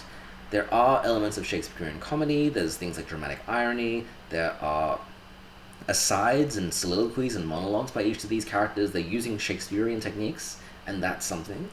And this is perhaps the one that makes the most sense to me, is to look at it like a Shakespearean history text, the way that Shakespeare uses his history plays to dramatize historical figures and make a political argument for his audience, and to make moral judgments about people who in their time were just doing what they did. I think that's probably the most interesting, to look at historical fiction and how that's changed over time.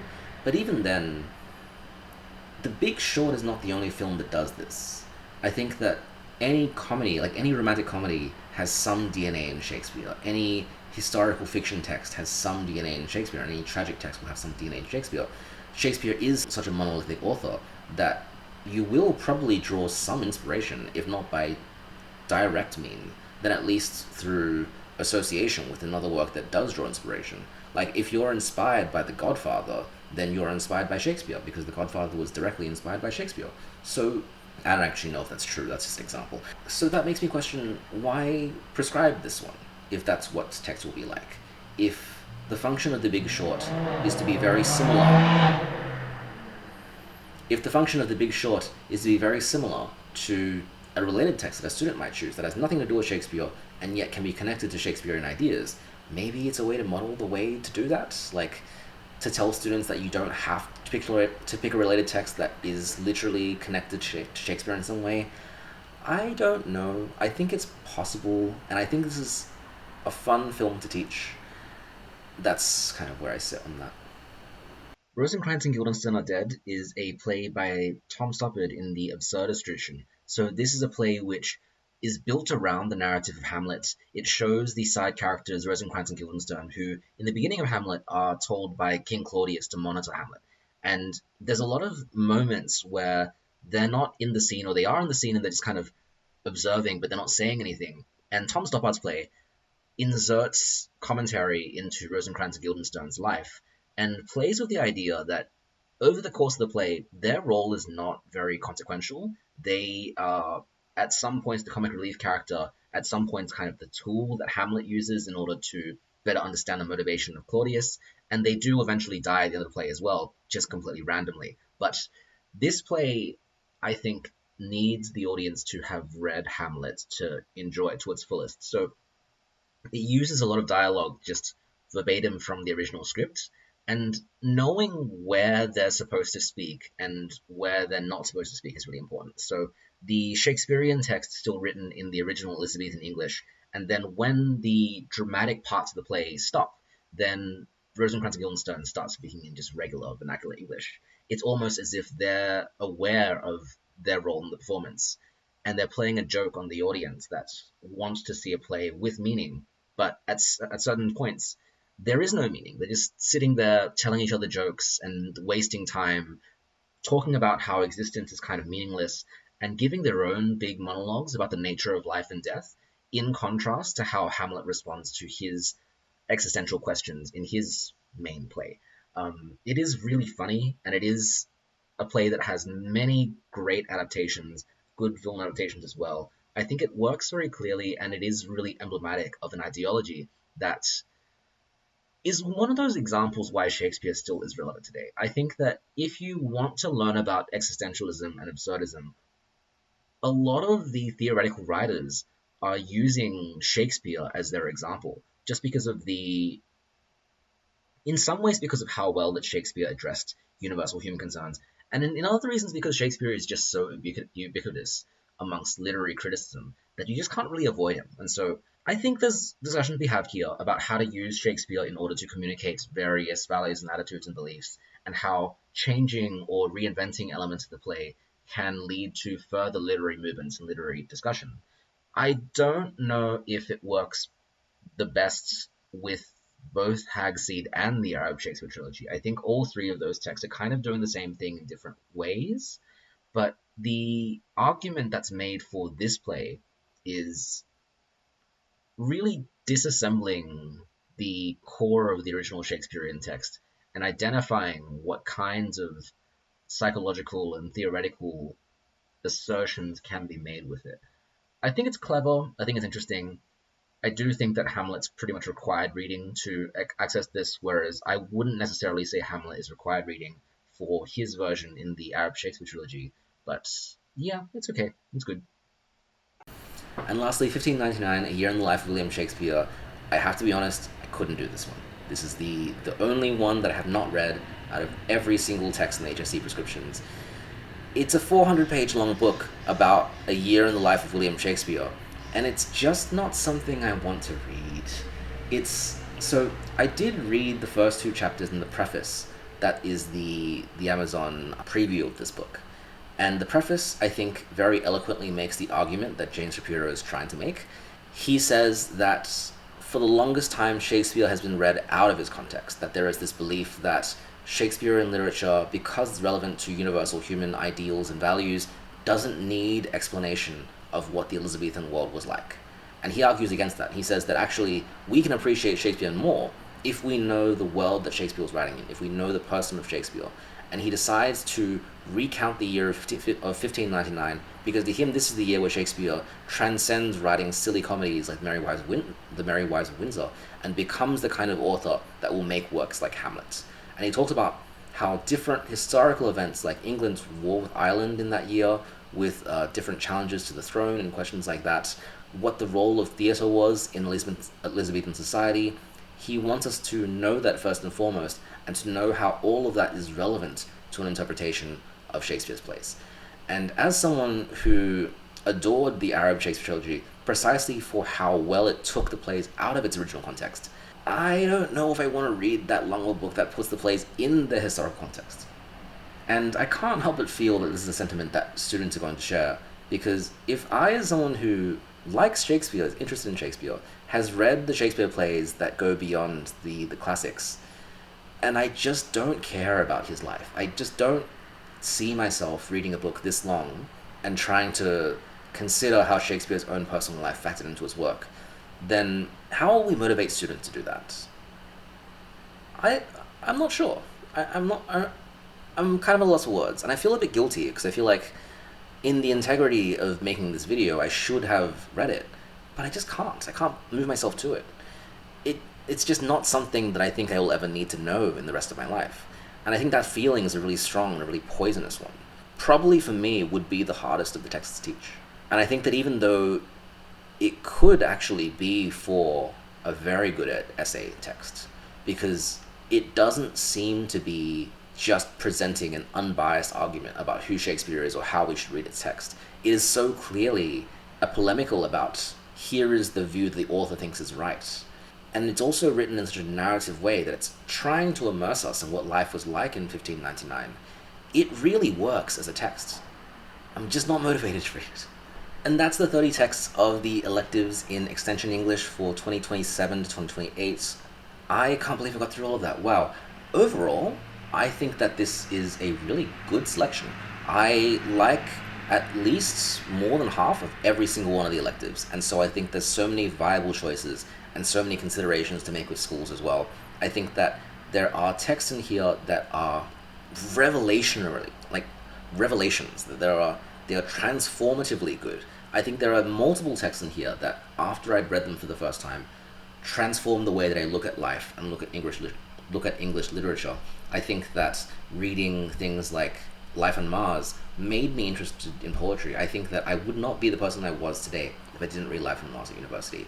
I think that books like Sandtalk are such great articulations of the world around us that I feel like a different person after reading them. And I think these are all so valuable. They provide so much wealth of knowledge and spirits for readers that I actually really enjoyed this challenge. I think this is one of the best book lists I've done in a long time. I mean, it could be a bit more diverse, I guess, but it's really, really good. There are some really, really good texts in here. It makes me excited for the future of Extension English, that there are so many great options and things to fall in love with for teachers. Like, I really hope that this is a subject which grows and continues to be strong. Yeah, it's really good. And I don't know how long it'll last, because this is just a 2-year prescription My assumption is that they might choose to extend it later down the line, but I don't really know. But now that this is the second round of this current English Extension 1 syllabus, we see that each of these electives, we see kind of how they function. Like they pick a niche within literature and they use some text. A lot of them are being repeated from previous prescription lists, but still they find their home, they find their context. Everything is very appropriate for what they're trying to teach, and all of this can mount to create really interesting essays. I'm hopeful. I'm very optimistic. It's a good time.